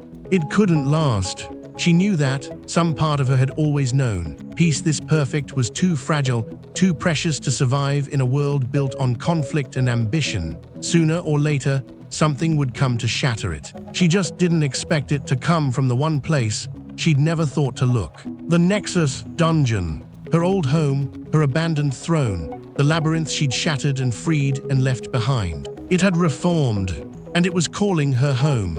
Chapter 9, The Doorstep of the Abyss. The news reached the Twilight Brew on a quiet Tuesday afternoon, carried on the lips of a trembling student who burst through the door with wide eyes and a voice pitched high with terror. "They're calling for volunteers," he gasped, leaning against the counter, his face pale beneath his academy uniform. "The Nexus dungeon, it's back. It's active again. The Hunters Association is organizing a high-level raid team, and they're asking for volunteers from the academy, the best of the best." The café went silent. Irene felt the words like physical blows. The Nexus dungeon, her dungeon, the home she'd abandoned, the core she'd shattered, the monsters she'd freed. It shouldn't exist anymore. She'd destroyed its heart, broken the bonds that held it together. It should have crumbled into dust, faded into memory, become nothing more than a footnote in history. But it hadn't. It had reformed. And now it was calling for heroes. Kale, sitting at his usual table with Aldrich, set down his coffee cup with a soft clink. His face had gone pale, but his eyes held something else, something that made Irene's heart clench with dread. Determination. "When do they leave?" he asked. The student at the door blinked, startled by the question. 3 days. They're putting together the team now. Professor Ilara is leading it, along with a few other S-ranks. They want 2 students from the academy, representatives. He swallowed hard. The strongest 2. Kale looked down at his hands, at the hands that had, just weeks ago, barely managed to summon a candle flame. At the hands that now, thanks to Irene's coffee and care, could produce a steady, controlled fireball the size of his fist. He wasn't the strongest, not by a long shot, but something in his expression said he didn't care. Aldrich, sitting across from him, reached out and gripped Kale's shoulder. The old man's face was grave, his roomy eyes sharp with understanding. "Don't even think about it, boy." "I have to," Kale said quietly. "No, you don't." Aldrich's voice was rough, urgent. "I've seen the Nexus. I fought in its shadow when I was your age, lost good men to its halls. That place is death, even for S-ranks, even for legends. You're just starting to find your strength. Don't throw it away." Kale looked at the old man, and there was something in his eyes that made Aldrich fall silent. Something old, something steady, something that Irene recognized because she saw it in the mirror every day. The look of someone who had nothing left to lose. "I'm not throwing anything away," Kale said. "I'm finally understanding what I'm supposed to do with it." He stood, walked to the counter, and faced Irene. She looked at him, at this boy who had become so much more than a customer, so much more than a friend, and felt the world narrowing to just the 2 of them. The café faded. The whispering students faded. Even the pounding of her own heart faded. "I have to go," he said. "No," Irene whispered. The word escaped before she could stop it, raw and desperate in a way she hadn't been in centuries. Kale's eyes softened. "Irene, you don't understand what's in that dungeon." She gripped the counter, her knuckles white. "You don't know what waits at its heart. It's not like the other dungeons. It's not like anything you've ever faced. It will kill you. It will destroy you. It will." "I know." The simple certainty in his voice stopped her cold. Kale reached across the counter and took her hand. His touch was warm, steady, utterly without fear. "I know it's dangerous. I know I'm not ready. I know every sane person in the world would tell me to stay home and let the real heroes handle it." He squeezed her fingers gently. "But I also know that for the first time in my life, I have something worth fighting for, something worth risking everything for." His eyes held hers, and Irene saw herself reflected in them, not as a monster, not as a demon lord, not as a mystery to be solved or a threat to be neutralized. Just as Irene, the woman who made his coffee, the friend who believed in him, the person he wanted to make proud. "I'm not going to die," he said softly. "I'm going to go into that dungeon, and I'm going to prove that I'm not the weakling everyone thought I was. I'm going to come back, and I'm going to sit at my table, and I'm going to drink your coffee, and I'm going to tell you all about it." He smiled, that warm, genuine smile that always made her heart flutter. "That's a promise." Irene wanted to argue, wanted to forbid him, wanted to march to that dungeon herself and tear it apart stone by stone until nothing remained that could ever threaten him again. But she couldn't, because that wasn't who she was anymore, and more importantly, that wasn't what he needed. He needed her to believe in him. So she took a breath, forced her racing heart to slow, and nodded. 3 days, she said. You have 3 days. And for those 3 days, you come here every morning and every evening, and you drink my coffee, and you let me prepare you for what's coming. Kale's smile widened. Deal. Behind them, the café slowly returned to life. Whispers spread about Kale's declaration, about his apparent madness, about the impossible courage of a scholarship student who should have known his place. But Kale ignored them all, returning to his table, to Aldrich's worried face, to the warm cup of coffee that awaited him. Irene watched him go, and in the privacy of her own mind, she made plans. She couldn't stop him from going, but she could damn well make sure he came back. The next 3 days were a whirlwind of preparation. Irene threw herself into her work with an intensity she hadn't shown since her dungeon days. She brewed coffee with precise infusions of healing magic, creating batches that would accelerate recovery, boost stamina, and sharpen focus. She baked pastries infused with protective wards, small enough to carry, potent enough to absorb a killing blow. She filled the ornate thermos, Kale's thermos, with a blend so powerful that 1 cup would sustain him for an entire day of combat. She didn't tell him what she was doing. She simply served him his usual coffee each morning and evening, and he drank it trustingly, unaware that each cup was layering him in invisible protections, strengthening his core, preparing his body and spirit for the ordeal ahead. Aldrich helped in his own way. The old veteran spent hours with Kale, drilling him in combat techniques that had nothing to do with magic, how to read an opponent's stance, how to conserve energy, how to survive when everything went wrong. He taught with a fierce urgency, as if he could pour decades of experience into the boy in just 3 days. Ilara came to the cafe each evening, her expression troubled. She watched Kale train with Aldrich, watched Irene serve her mysterious coffee, and said nothing. But on the final night, she approached the counter. "You care about him," she said quietly. It wasn't a question. "Yes.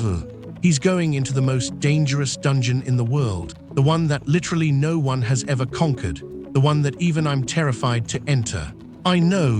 Ilara was silent for a moment. Then, unexpectedly, she reached into her pocket and produced a small, crystalline charm on a thin silver chain.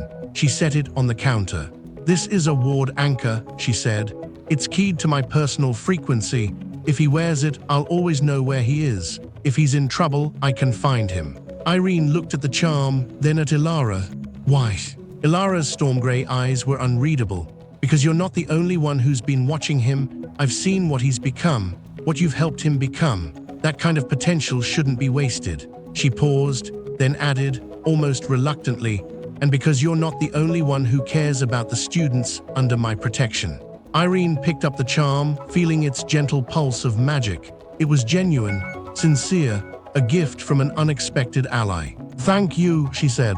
Ilara nodded once, sharply, and returned to her table. The final morning arrived too quickly. Kale stood at the counter, dressed in the standard raid gear issued by the Association, sturdy leather armor, a small pack of supplies, a sword at his hip that looked almost comically large against his slender frame. He looked nervous, excited, terrified, determined. All at once, Irene came around the counter and stood before him. For a long moment, neither of them spoke. Then, slowly, she reached up and fastened Ilara's charm around his neck, tucking it beneath his armor. "A gift from Professor Ilara," she said. "It will help her find you if you're in trouble." Kale's eyes widened slightly, but he didn't question it. He simply nodded, trusting her as he always did. Then she handed him the thermos. It was heavier than usual, filled to the brim with her most powerful brew. "Drink this when you reach the heart of the dungeon," she instructed. "Not before. When you're at your lowest, you're most desperate, you're most afraid. That's when you drink it." Kale wrapped his hands around the familiar container, and something flickered in his eyes. Understanding, perhaps, or the beginning of it. "Irene," he started. "Come back," she interrupted, her voice fierce.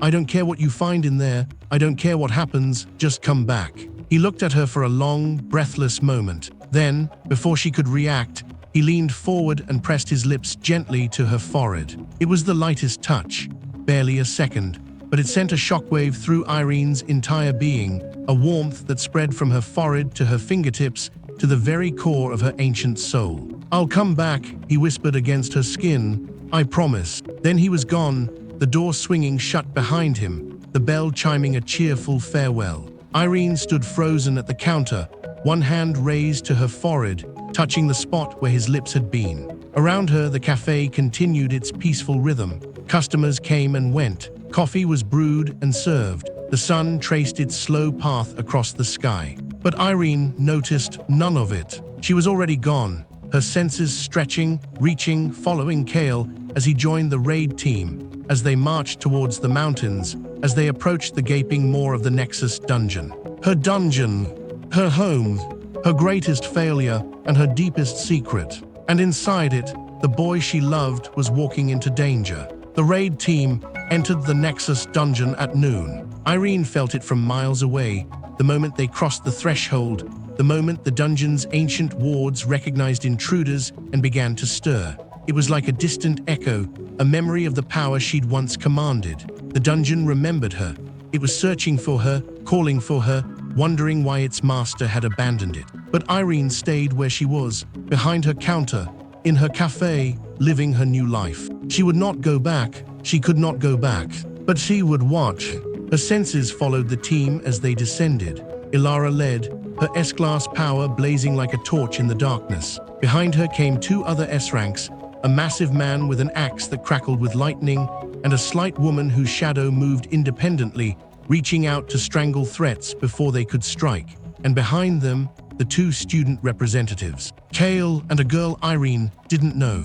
They moved carefully, professionally, through the upper levels. The dungeon's monsters had returned, drawn by the reformed core, and they attacked in waves, goblins, hobgoblins, dark beasts that had once been Irene's loyal soldiers. The S-ranks cut through them effortlessly, but Irene noticed how Kale watched, how he learned, how he positioned himself to protect the other student without getting in the way. He was smarter than he gave himself credit for. The hours passed, the team descended deeper, the monsters grew stronger, more organized. The S-ranks began to slow, forced to conserve their energy.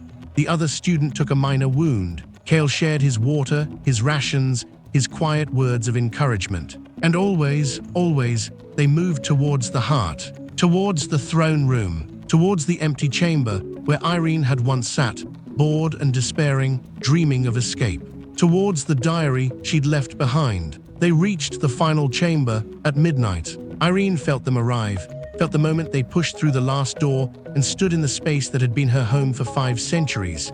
She could picture it perfectly. The massive room, the black crystal throne, the piles of gold and legendary weapons heaped in corners. And there, on the throne itself, the small, leather-bound diary she'd forgotten in her haste to leave. Through her distant senses, she watched. Ilara entered first, her blade drawn, her eyes scanning for threats. Finding none, the other S-ranks followed, weapons ready, tension radiating from every line of their bodies. The 2 students came last, the girl clutching her wounded arm, Kale moving with a quiet confidence that made Irene's heart ache with pride. "It's empty," the axe-wielder rumbled, his voice echoing in the vast space. "The report said the dungeon core was destroyed, but this place feels alive, watching." "The core may be gone," Ilara said slowly, "but something else is here. Something that's drawing monsters from across the region. Something that's making this dungeon reform." The shadow woman glided forward, her eyes narrowed. "There, on the throne, what is that?" Kale moved before anyone could stop him. He walked towards the throne, towards the diary, his footsteps echoing in the silence. The others tensed, ready to react, but nothing happened. No traps, no monsters, no sudden attack. He reached the throne and picked up the diary. It was small, unassuming, a simple leather journal with yellowed pages and a worn cover. Kale opened it carefully, his brow furrowing as he began to read. "What does it say?" the girl asked. Kale was silent for a long moment. When he spoke, his voice was strange, hollow, wondering. "It's a log," he said, "from the dungeon master, the demon lord who ruled this place." Ilara stiffened. "Read it out loud." Kale nodded, took a breath, and began. Year 1, 372 heroes today. They came in waves, each more determined than the last. I defeated them all. The throne room is starting to smell like blood and disappointment. I wonder if this is all there is. He turned a page. Year 50, I've stopped counting the heroes. They blur together now. Faces, names, prophecies, all the same. I've started keeping trophies, not out of pride, just to fill the space. The silence is the worst part. The endless, crushing silence. Another page. Year 200. A hero almost made me feel something today. He was old, tired, fighting for his grandchildren's future. He had kind eyes. I let him live. I don't know why. It won't change anything. He'll just send someone else. The café was silent. Irene stood frozen at her counter, her heart pounding, her eyes wide. She'd forgotten the words she'd written in those endless, lonely years. Forgotten the despair that had dripped from her pen onto those pages. Kale kept reading. Year 400. The heroes are getting weaker. The world outside must be changing. Or maybe I'm just getting better at hiding my boredom. I've started dreaming of other lives. Of a world without dungeons, without battles, without this endless, pointless cycle. Year 499. A child came today. He couldn't have been more than 16. He was so scared his hands were shaking. He asked me why I did this, why I kept fighting. I didn't have an answer. After he left, I sat on this throne and cried. For the first time in centuries, I cried. Year 500. I've made a decision. Tomorrow I'm leaving. I'm shattering the core and walking away. I don't know where I'll go, I don't know what I'll do, but I know I can't stay here. I can't be this anymore. If anyone ever reads this, I'm sorry. I'm sorry for all of it, but I have to find out if there's more to life than this throne. Kale's voice faded into silence. The throne room was utterly still. The S-ranks stared at each other, their expressions shifting from confusion to dawning understanding. The Shadow Woman's hand had gone to her mouth. The axe wielder's weapon hung loosely at his side. Ilara's face was pale, her storm-gray eyes wide with shock. She left, Ilara whispered. The demon lord of the Nexus, the most powerful being in the world. She just walked away because she was bored, because she was lonely. Kale closed the diary slowly, his hands trembling. His mind was racing, connections forming, pieces clicking into place. The dungeon that had shattered itself from within, the monsters that had fled in terror during the break, the coffee that healed, the warmth that felt like safety, the woman with silver hair and ancient eyes who looked at him like he was the most precious thing in the world. No, he breathed. No, it can't be. But even as he denied it, he knew. He knew why her coffee tasted like nothing else in the world. He knew why the monsters had fled from her presence. He knew why that inquisitor's artifact had exploded when it touched her. He knew why she'd looked at him with such desperate, aching hope when he'd promised to come back. Irene wasn't just a mysterious cafe owner. She was the demon lord of the Nexus. She was the master of this dungeon. She was the most powerful being in the world. And she loved him. Ilara stepped forward, her voice rough. Kale, that cafe, the woman who runs it, her name is Irene. Kale nodded slowly, unable to speak. The axe wielder let out a low whistle. The demon lord, running a coffee shop right under our noses. The Shadow Woman shook her head, her expression unreadable. The question is, what do we do now? Ilara was silent for a long moment. Then she looked at Kale, and something in her eyes softened. She saved the city, Ilara said quietly. During the dungeon break, she saved all those people. She saved you. She paused. And she's been serving coffee to academy students for months without hurting anyone, without even threatening anyone. Except that inquisitor, the axe wielder muttered. He was asking for it, the Shadow Woman said unexpectedly, and there was almost a hint of amusement in her voice. Kale looked down at the diary in his hands, at the words of despair and loneliness and desperate hope written by the woman he knew, the woman who made his coffee, the woman who believed in him, the woman who had kissed his forehead this morning with tears in her eyes. She's not a threat, he said, his voice gaining strength. She never was. She just wanted peace. She just wanted a place to belong. Ilara nodded slowly. I believe that, but the church won't. When they find out, and they will find out, they'll come for her. They'll call her a demon and try to destroy her. Kale's hands tightened on the diary. Then we have to stop them. How? She's the demon lord. If the church attacks, she'll defend herself. And if she defends herself at full power, Ilara trailed off, the implication clear. A war between the Holy Church and the demon lord of the Nexus would destroy everything. The city, the academy, everyone they loved. Kale looked around the throne room, at the piles of gold, the legendary weapons, the remnants of a life abandoned. And an idea began to form, a desperate, insane, impossible idea. "Then we give her something worth protecting," he said. "Something worth staying peaceful for, something worth fighting for the right way." Ilara met his eyes, and slowly, understanding dawned. "The café," she breathed. "Her peace, her new life. If we can protect that, protect her right to live it. Then maybe she won't have to fight," Kale finished. "And maybe the church will see that she's not a monster, she's just tired and lonely and looking for a place to belong." The shadow woman stepped forward, her expression thoughtful. "That's a beautiful sentiment, but the church doesn't care about sentiments. They care about power, and she has more than any being in recorded history." Kale nodded, accepting the truth of her words. "Then we make sure they understand. We make sure everyone understands. We tell them the truth, that she saved this city, that she's been helping students heal for months, that she's not a demon to be feared, but a person who deserves a chance." He looked at the diary in his hands, at the final, heartbreaking entry. "If they can read this and still want to destroy her," he said quietly, "then they're not worth saving either." Silence fell over the throne room. The S-ranks exchanged glances. Ilara stared at Kale with something like respect and maybe a little awe. The boy who had been nothing was now proposing to stand between the Holy Church and the most powerful being in the world. And he wasn't afraid, because he knew, with absolute certainty, that Irene was worth fighting for. Back in the cafe, Irene felt the moment the diary was found, felt Kale's shock, his dawning understanding, his acceptance. She felt his love, pure and unwavering, reaching across the miles between them. Tears streamed down her face, hot, human tears that she hadn't shed in centuries. He knew what she was, and he wasn't afraid. He wasn't repulsed. He wasn't planning to destroy her.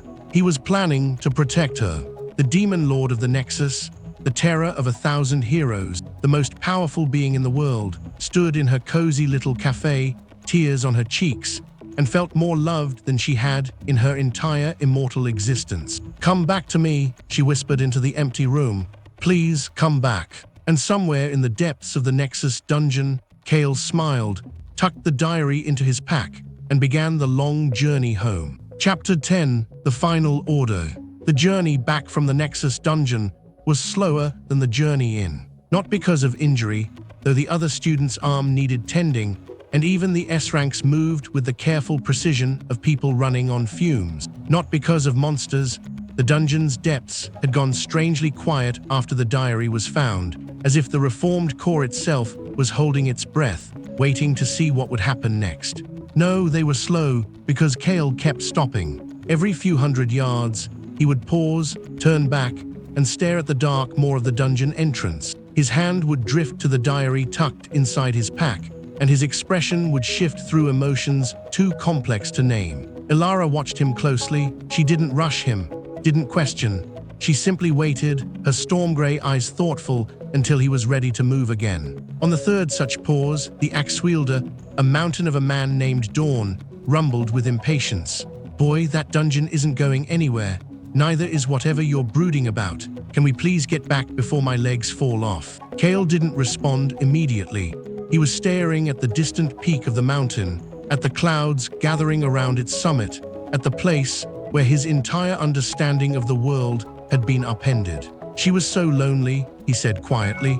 500 years, alone in the dark, fighting people who only wanted to kill her, and she never asked for any of it. The shadow woman, Vex, she'd introduced herself with a smirk that didn't reach her eyes, moved to stand beside him. Most people don't ask for the hand they're dealt, they just play it. She didn't just play it, she folded. She walked away from everything. Kale turned to face them, and there was a fierce light in his brown eyes that made even Dawn take a half step back. She gave up absolute power because she was bored and sad and lonely. She came to our city and opened a cafe. She serves coffee to students. She bakes pastries. She tends her garden. He pulled the diary from his pack, holding it up like a banner. This isn't the record of a monster. It's the diary of a prisoner. And she escaped. She found a way out. And now we're going to go back to our lives and let the church hunt her down like an animal. Ilara stepped forward, her voice calm. No one said anything about letting the church hunt her. You didn't have to, Kale's voice cracked with emotion. I saw your face when I read the last entry. You were scared. You're still scared. Because she's the most powerful being in the world, and you don't know what she'll do when the church comes knocking. Silence fell over the group. Dawn shifted uncomfortably. Vex's shadow writhed at her feet, agitated. The other student, a girl named Myra, looked between them with wide, frightened eyes. Finally, Ilara sighed. You're right, I am scared, but not of her. She met Kale's gaze directly. I'm scared of what the church will make her become. Right now she's peaceful, happy even, but if they push her, if they threaten her, threaten the life she's built, threaten the people she cares about, she'll defend herself. And when she does, she won't be the cafe owner anymore. She'll be the demon lord, and we'll all pay the price. Kale shook his head slowly. You don't know her, not like I do.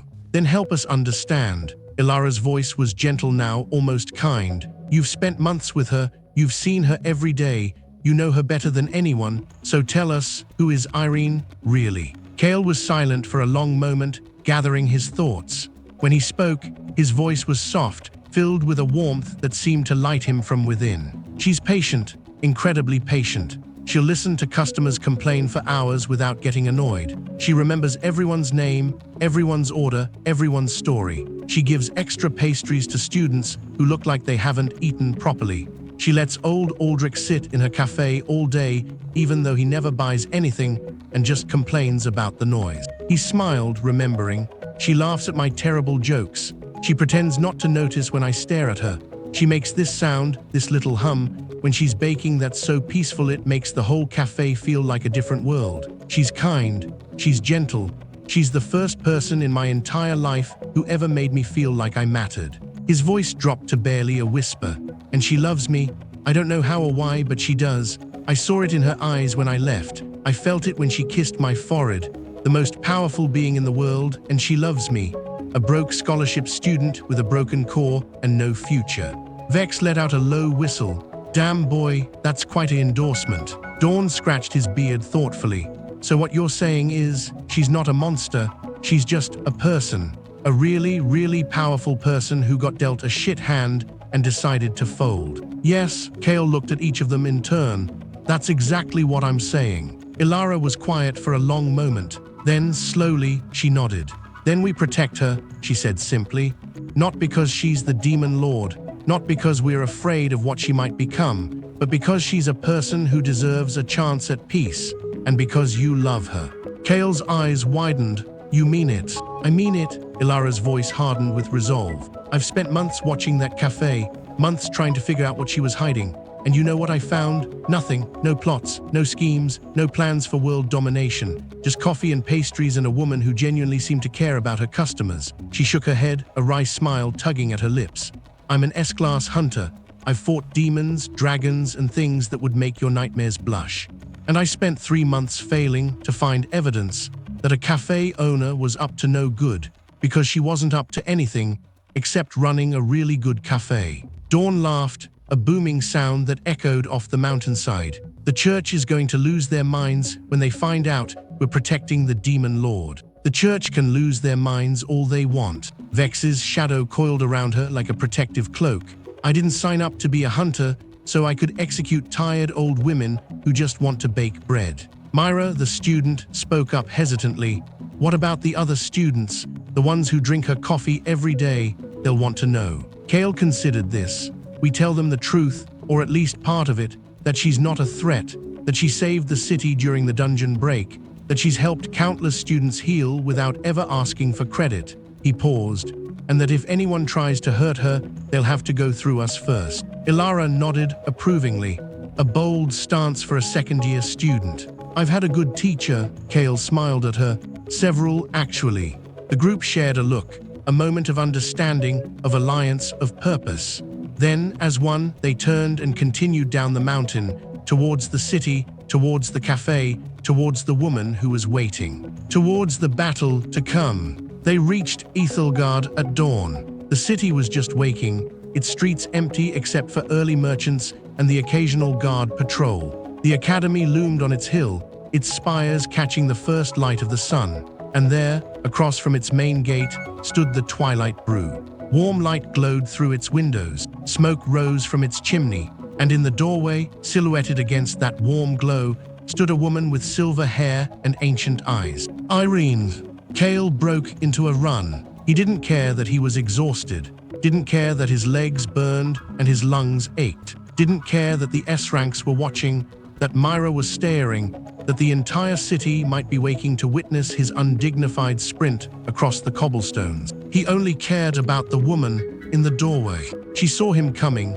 her eyes widened, her hand flying to her mouth. And then she was running too, closing the distance between them, her apron flapping behind her, her silver hair streaming like a banner. They collided in the middle of the street. Cale wrapped his arms around her and held on like she might disappear.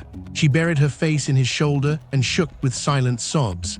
For a long, perfect moment, there was nothing else. No dungeon, no church, no secrets, just two people who had found each other against all odds. "I read your diary," Cale whispered into her hair. Irene stiffened in his arms. I know what you are, what you were, and I don't care."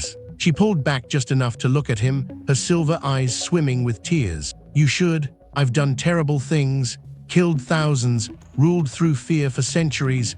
I'm not a good person, Cale. I'm trying to be, but I don't care," he repeated, his voice fierce. "I know who you are now, not the demon lord, not the dungeon master. You're Irene. You make the best coffee in the world. You give extra pastries to hungry students. You let old men complain in your café all day because you know they're lonely. You kissed my forehead and told me to come back." He cupped her face in his hands, gently, reverently. "That's who you are.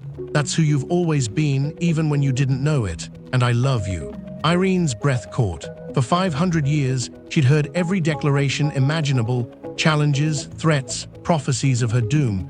But never this, never three simple words spoken with such absolute, unwavering certainty. "I love you too," she whispered.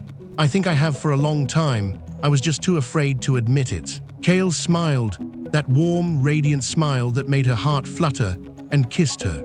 It was gentle, sweet, perfect, the kind of kiss that promised forever, that spoke of futures yet unwritten, that made the watching S-ranks look away with embarrassed smiles and Myra cover her eyes while peeking through her fingers. When they finally broke apart, the sun had fully risen, painting the street in shades of gold and amber. The city was waking around them, unaware that it had just witnessed the most unlikely love story in history. Ilara approached slowly, a small smile on her usually stern face. "I hate to interrupt, but we should probably continue this inside, before the whole city sees the demon lord making out with a scholarship student in the middle of the street." Irene laughed, a real, genuine laugh that seemed to surprise even her.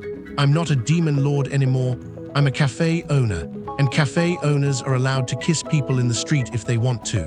"Technically true," Vex drawled, appearing at Ilara's shoulder, "but also technically terrible for business. People might get the wrong idea about your pastries." Irene looked at the group, at Ilara's guarded but genuine smile, at Dawn's friendly nod, at Vex's sharp grin, at Myra's awed expression. These people had been in her dungeon, had read her diary, knew her deepest, darkest secrets. And they were still here, still smiling, still treating her like a person. "Come inside," she said softly. "All of you, coffee's on the house." They gathered in the cafe as the city woke around them. Irene moved on autopilot, brewing coffee, arranging pastries, serving her unlikely guests with hands that trembled slightly. Cale stayed close, his presence a warm anchor in the storm of her emotions. Every few minutes, he'd reach out and touch her, a hand on her arm, a brush of fingers, as if reassuring himself she was real. Ilara sat at her usual corner table, her storm gray eyes thoughtful as she watched Irene work. Dawn had somehow squeezed his massive frame into one of the smaller chairs and was demolishing a plate of pastries with enthusiasm. Vex lounged against the wall, her shadow doing something complicated that might have been dancing. Myra sat stiffly at another table, clearly overwhelmed by the company she was keeping. And Aldrich, who had shuffled in for his morning coffee and found his quiet cafe overrun by S-ranks, was taking it all in with the resigned acceptance of someone who had seen too much to be surprised by anything. "So," the old man said, sipping his coffee with exaggerated casualness, "the demon lord, running a cafe right under my nose for months." Irene tensed. "Aldrich, I..." He held up a hand, cutting her off. let me finish. I've lived a long time, fought in wars that would make your hair curl, seen things that would break most people, and in all that time I've learned one truth. He looked at her, his roomy eyes sharp and clear. A person is what they do, not what they were. And what you've done since I've known you is make damn good coffee and listen to an old man complain about his joints. He raised his cup in a toast. So as far as I'm concerned, you're Irene, café owner, friend to cranky veterans, and apparently the luckiest woman in the world, if that boy's face is anything to go by. Kale blushed. Irene felt tears prick her eyes again. Thank you, Aldrich, she whispered. Don't thank me yet. He glanced at Ilara. The church isn't going to be as understanding as a bunch of washed-up fighters and one very confused student. What's the plan? Ilara leaned forward, her expression serious. That's what we need to discuss. Cashin's report has already been filed. The church knows something is here. They don't know what yet, but they will. Eventually they'll send someone else. Someone with more power, more authority, and less tolerance for ambiguity. Irene nodded slowly. What do you suggest? We protect you. Kale's voice was firm. We tell the truth, that you're not a threat, that you saved the city, that you've been helping people. We build support. Make it clear that attacking you means attacking all of us. The church won't care about popular opinion, Vex observed. They answer to a higher authority, literally. Then we make them care. Ilara's eyes gleamed with strategic fire. The church derives its power from the people's faith. If the people believe you're harmless, more than harmless, beneficial, attacking you becomes a political problem, not just a military one. Irene considered this. 500 years of ruling through fear, and these humans were suggesting something radically different. Protection through love, through community, through the simple act of being valued. It was terrifying, it was beautiful, it was the most human thing she'd ever encountered. And if that doesn't work, she asked quietly. Ilara met her gaze steadily. Then we fight, but we fight smart. We fight to defend, not to destroy. We make it clear that any attack on you is an attack on innocence. We force them to be the aggressors in front of the entire world. Dawn cracked his knuckles, a grin spreading across his bearded face. Been a while since I had a good fight for a worthy cause. Vex's shadow pulsed with dark energy. Likewise, Myra raised her hand hesitantly. I can talk to the other students, spread the word. Everyone who's been to this cafe knows it's special. They'll help. Kale took Irene's hand, squeezing gently. You're not alone anymore, you have us. You have this place. You have a life worth fighting for. Irene looked around the room, at the unlikely collection of people who had gathered to protect her. An S-class hunter, two of her most powerful peers, a cranky old veteran, a shy student, and Kale, always Kale. For 500 years, she'd sat on a throne of darkness, convinced that connection was impossible, that she was doomed to eternal isolation, that love and friendship were luxuries she could never afford. She'd been wrong, so wonderfully, beautifully wrong. Thank you, she said, and her voice held the weight of centuries. All of you, I don't deserve. Yes, you do. Kale's interruption was gentle but firm. You deserve this. You deserve peace. You deserve people who care about you, don't argue. Irene laughed, the sound bright and warm in the cozy space. I wasn't going to argue. I was going to offer you more pastries. Even better. The tension broke. Laughter filled the cafe, genuine, warm, human laughter. Dawn's booming guffaw, Vex's sharp cackle, Myra's giggle, Aldrich's wheezing chuckle, Ilara's surprised laugh, as if she'd forgotten she was capable of it, and Kale's quiet, joyful chuckle as he pulled Irene into a one-armed hug. For a moment, everything was perfect. And then the bell above the door chimed, and Inquisitor Cashin walked in. He looked different than the last time. Gone was the arrogant certainty, the cold confidence of a man wielding divine authority. In its place was something harder, sharper, a grim determination that bordered on desperation. His robes were immaculate as always, but there were shadows under his pale eyes, and his jaw was set with the tension of someone who had not slept well in days. Behind him, the street was empty, unnaturally so, as if the very light feared to enter the cafe's domain. Irene, he said, his voice flat, or should I say, demon lord of the Nexus. The cafe went silent. Irene straightened, her hand tightening on Kale's. Around her, her protectors shifted, Dawn rising from his chair, Vex's shadow spreading like ink, Ilara's hand drifting to her sword, but Irene raised a hand, stopping them. "Cashin," she said calmly, "I see your pendant didn't grow back." A flash of pain crossed his face, loss perhaps, for the artifact that had been his companion for decades. "The church was displeased by my failure. They've given me a new assignment, a final chance to prove my worth." "Let me guess." Ilara's voice was cold. "Destroy the demon or die trying." Cashin's eyes flicked to her, acknowledging her presence without surprise. "Something like that, though I see you've already made your choice, protecting the monster rather than destroying it." "She's not a monster." Kale stepped forward, placing himself between Irene and the Inquisitor. "She's never been a monster, not since she came here. She ruled the Nexus dungeon for 500 years. She killed thousands. She was lonely." Kale's voice cracked with emotion. "She was trapped in a role she never asked for, fighting people who only wanted to kill her, surrounded by gold and power and absolutely nothing that mattered. And when she finally found a way out, she took it.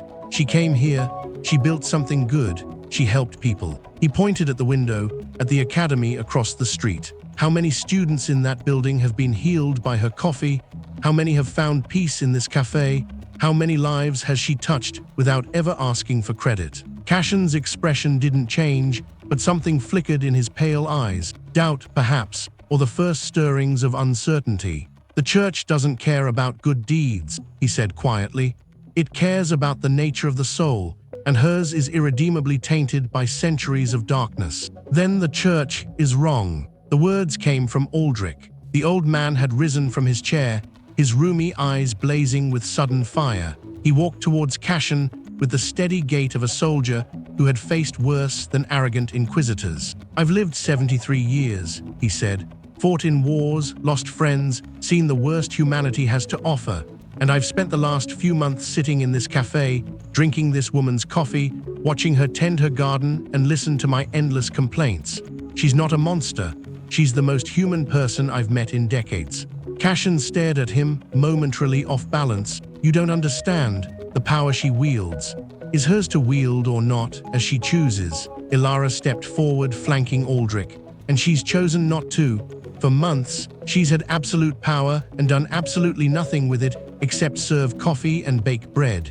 If that's not proof of character, I don't know what is." Dawn moved to block the door, his massive arms crossed. Vex melted out of the shadows beside him, her grin sharp and dangerous. Myra stood with the other students who had gradually filtered in, their faces pale but determined. And Kale stood at the center, holding Irene's hand, facing down the representative of the most powerful religious institution in the world. "Go back to your church," he said quietly. "Tell them what you've seen. Tell them about the café and the garden and the old man who found his memories again. Tell them about the students who healed without knowing why. Tell them about the S-ranks who chose to protect rather than destroy." He squeezed Irene's hand. "And tell them that if they come for her, they come for all of us. Every customer who's ever found peace in this room, every student she's helped, every life she's touched. We will stand with her, not because we're afraid of what she might become, but because we know who she already is." Cashin looked around the room, at the faces turned towards him, at the walls that held 500 years of loneliness and the first few months of genuine happiness, at the woman at the center of it, all who met his gaze without fear or anger. For a long moment, no one moved. Then slowly, Cashin reached into his robes and produced a small, golden scroll. The seal of the Holy Church gleamed in the warm light. "I was instructed to deliver this," he said, his voice strange. "A declaration of intent, the Church's official position on the entity known as the Demon Lord of the Nexus." He held it out. No one moved to take it. Cashin looked at the scroll in his hand, then at the faces around him. Something shifted in his expression, a crack in the armor of certainty, a moment of genuine uncertainty. "I've served the Church my entire life," he said quietly. "I've believed in its mission, its righteousness, its absolute authority, but I've also seen its mistakes, its cruelties, its willingness to destroy anything it doesn't understand." He looked at Irene. "My artifact didn't just break when it touched you, it screamed. I've never heard anything like it. Not an alarm, not a warning, a scream of terror, of pain, of something being pushed far beyond its limits." He paused, choosing his words carefully. I've spent weeks thinking about that scream, wondering what could cause a divine artifact to react that way, and I've come to a conclusion I don't like." "And what's that?" Irene asked softly. "That my artifact wasn't trying to destroy you." Cashin's voice was barely a whisper. "It was trying to understand you, and it couldn't, because you don't fit any category the church has ever created. You're not a demon, you're not a saint, you're not anything they have words for." He looked at the scroll in his hand, then at Irene. "This declaration declares you an enemy of the church, subject to immediate termination. But I've decided," he took a breath, as if the words cost him something, "I've decided not to deliver it." The room went utterly still. Cashin met Irene's eyes. "I don't know what you are, but I know what I've seen here today. People willing to die for a cafe owner, a boy who loves you without reservation, an old man who found his memories in your coffee. That's not the mark of a monster. That's the mark of something the church has never encountered." He set the scroll on the nearest table, unopened. "I'll return to the church. I'll tell them my investigation is ongoing. That will buy you time, maybe weeks, maybe months. Use it wisely." Then he turned and walked to the door. At the threshold, he paused. "I'll be watching," he said without turning, "not as an inquisitor, just as a man who wants to understand. If you prove me wrong, if any of this is a deception, I'll be back. And next time, I won't come alone." The door opened, the bell chimed, and he was gone. For a long moment, no one moved. Then Dawn let out a breath that seemed to deflate him by several inches. Well, that was intense. Vex's shadow retreated to its normal size. Did that just happen? Did an inquisitor just defect? "Not defect," Ilara said slowly, "but maybe question for the first time in his life." Aldrich shuffled back to his chair, lowering himself into it with a groan. "I need more coffee, much more coffee." Cale turned to Irene, his eyes searching her face. "Are you okay?" Irene looked at him, at this boy who had changed everything, who had rallied an army of protectors without even trying, who loved her without reservation or fear. "I'm perfect," she whispered, and meant it. The weeks that followed were the strangest of Irene's existence. Word spread about the confrontation, not through official channels. Cashin's reprieve had bought them that much, but through the quiet network of customers who had been in the cafe that day. Students whispered to students. Professors exchanged knowing glances. Even the city guards seemed to treat the Twilight Brew with a new respect, a new protectiveness. Irene became a minor celebrity, not for her true identity, that remained carefully hidden, but for the mysterious aura that surrounded her. People came from across the city to try her coffee, to sit in her warm space, to catch a glimpse of the woman who had made an inquisitor pause. Through it all, Irene remained herself. She brewed coffee, she baked pastries, she tended her garden with Aldrich's help, planting hardier flowers that thrived in the shade.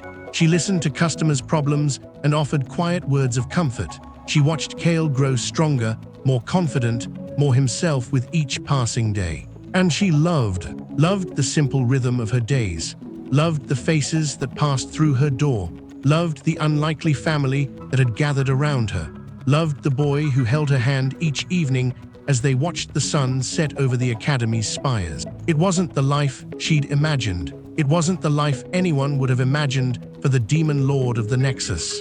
But it was hers, completely, wonderfully, peacefully hers, and she would fight to keep it. The summons came on a rainy Tuesday. Irene felt it before she saw it, a shift in the air, a pressure at the edges of her awareness, the distant rumble of power approaching. She looked up from the counter, her silver eyes narrowing. Through the rain-streaked window, she saw them. A procession, golden robes and gleaming armor, banners bearing the sunburst of the Holy Church. At their head, a figure she recognized even at this distance. Cashin!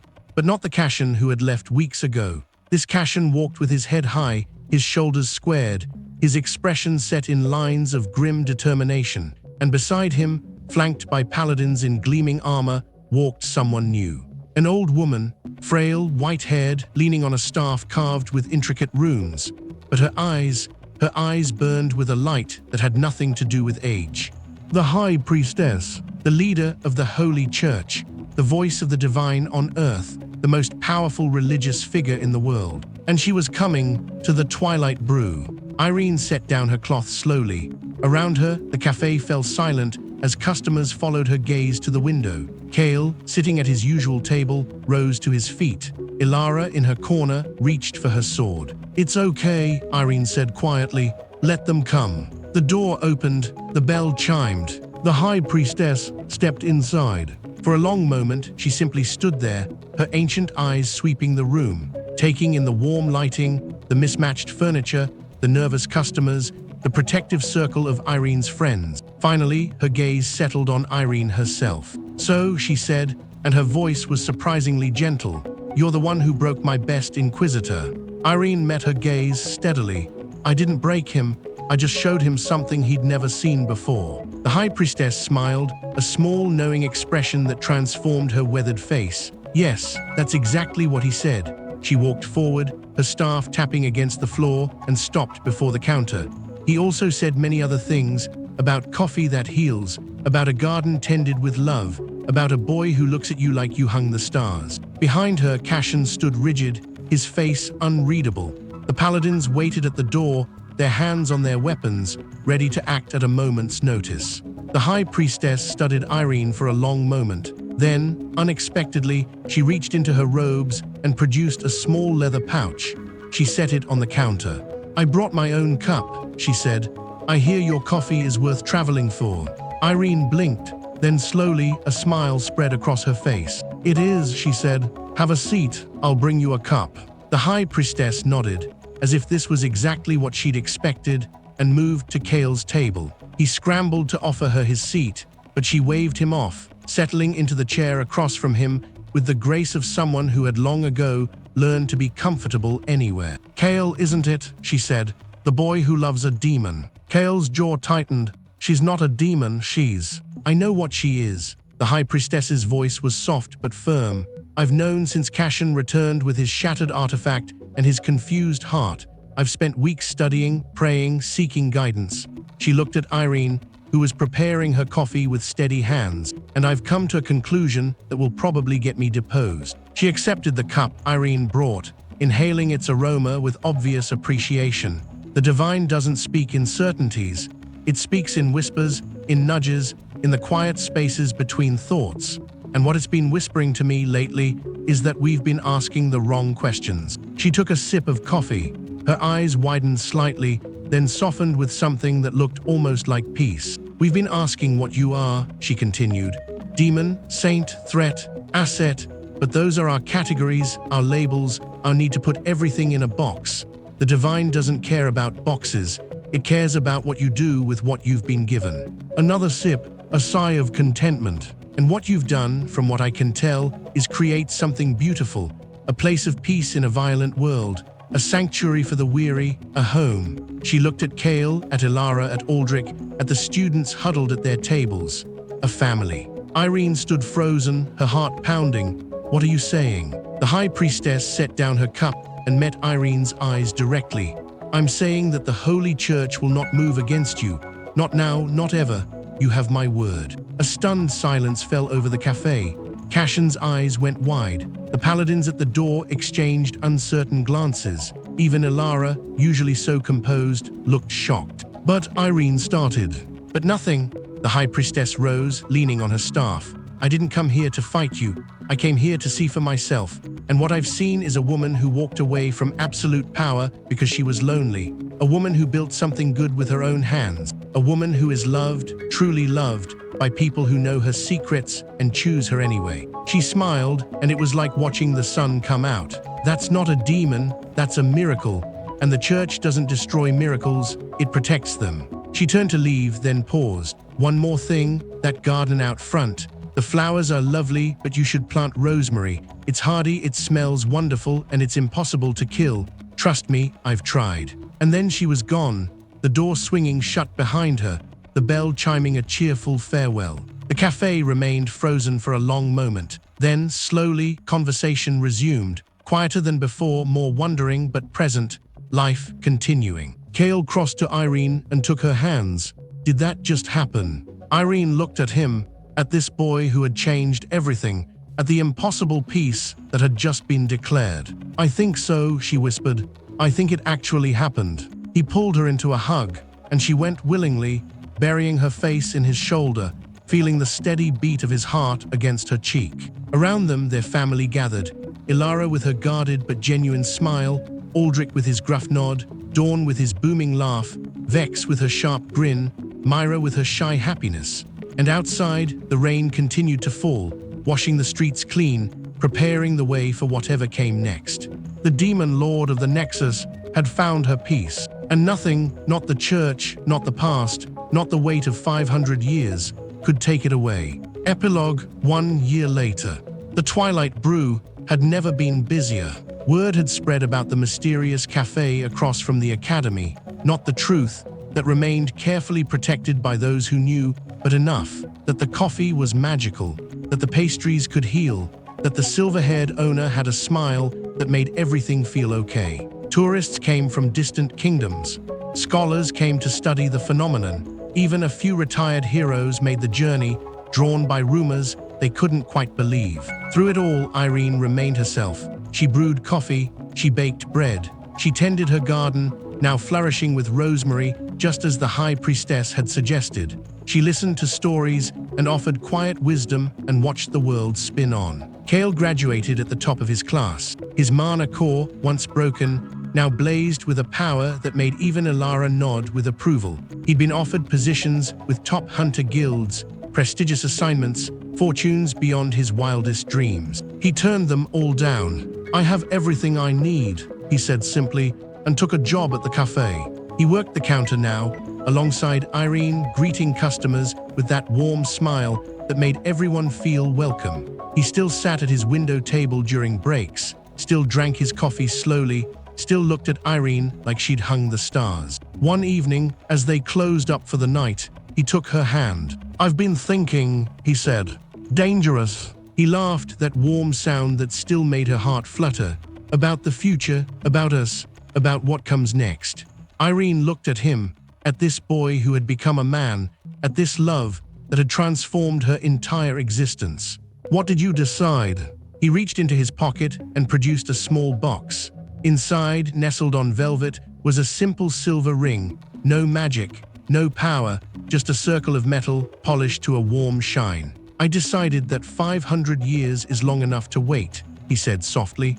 "I decided that I want to spend the rest of my life with you, however long that is, however many years we have." He dropped to one knee, there on the worn floor of the cafe, surrounded by the scent of coffee and the warm glow of mage light. "Irene, former demon lord of the Nexus, current best cafe owner in the world, will you marry me?" Irene stared at him, at the ring, at the impossible, wonderful, utterly human question. 500 years of loneliness, 500 years of darkness, 500 years of believing she was doomed to isolation.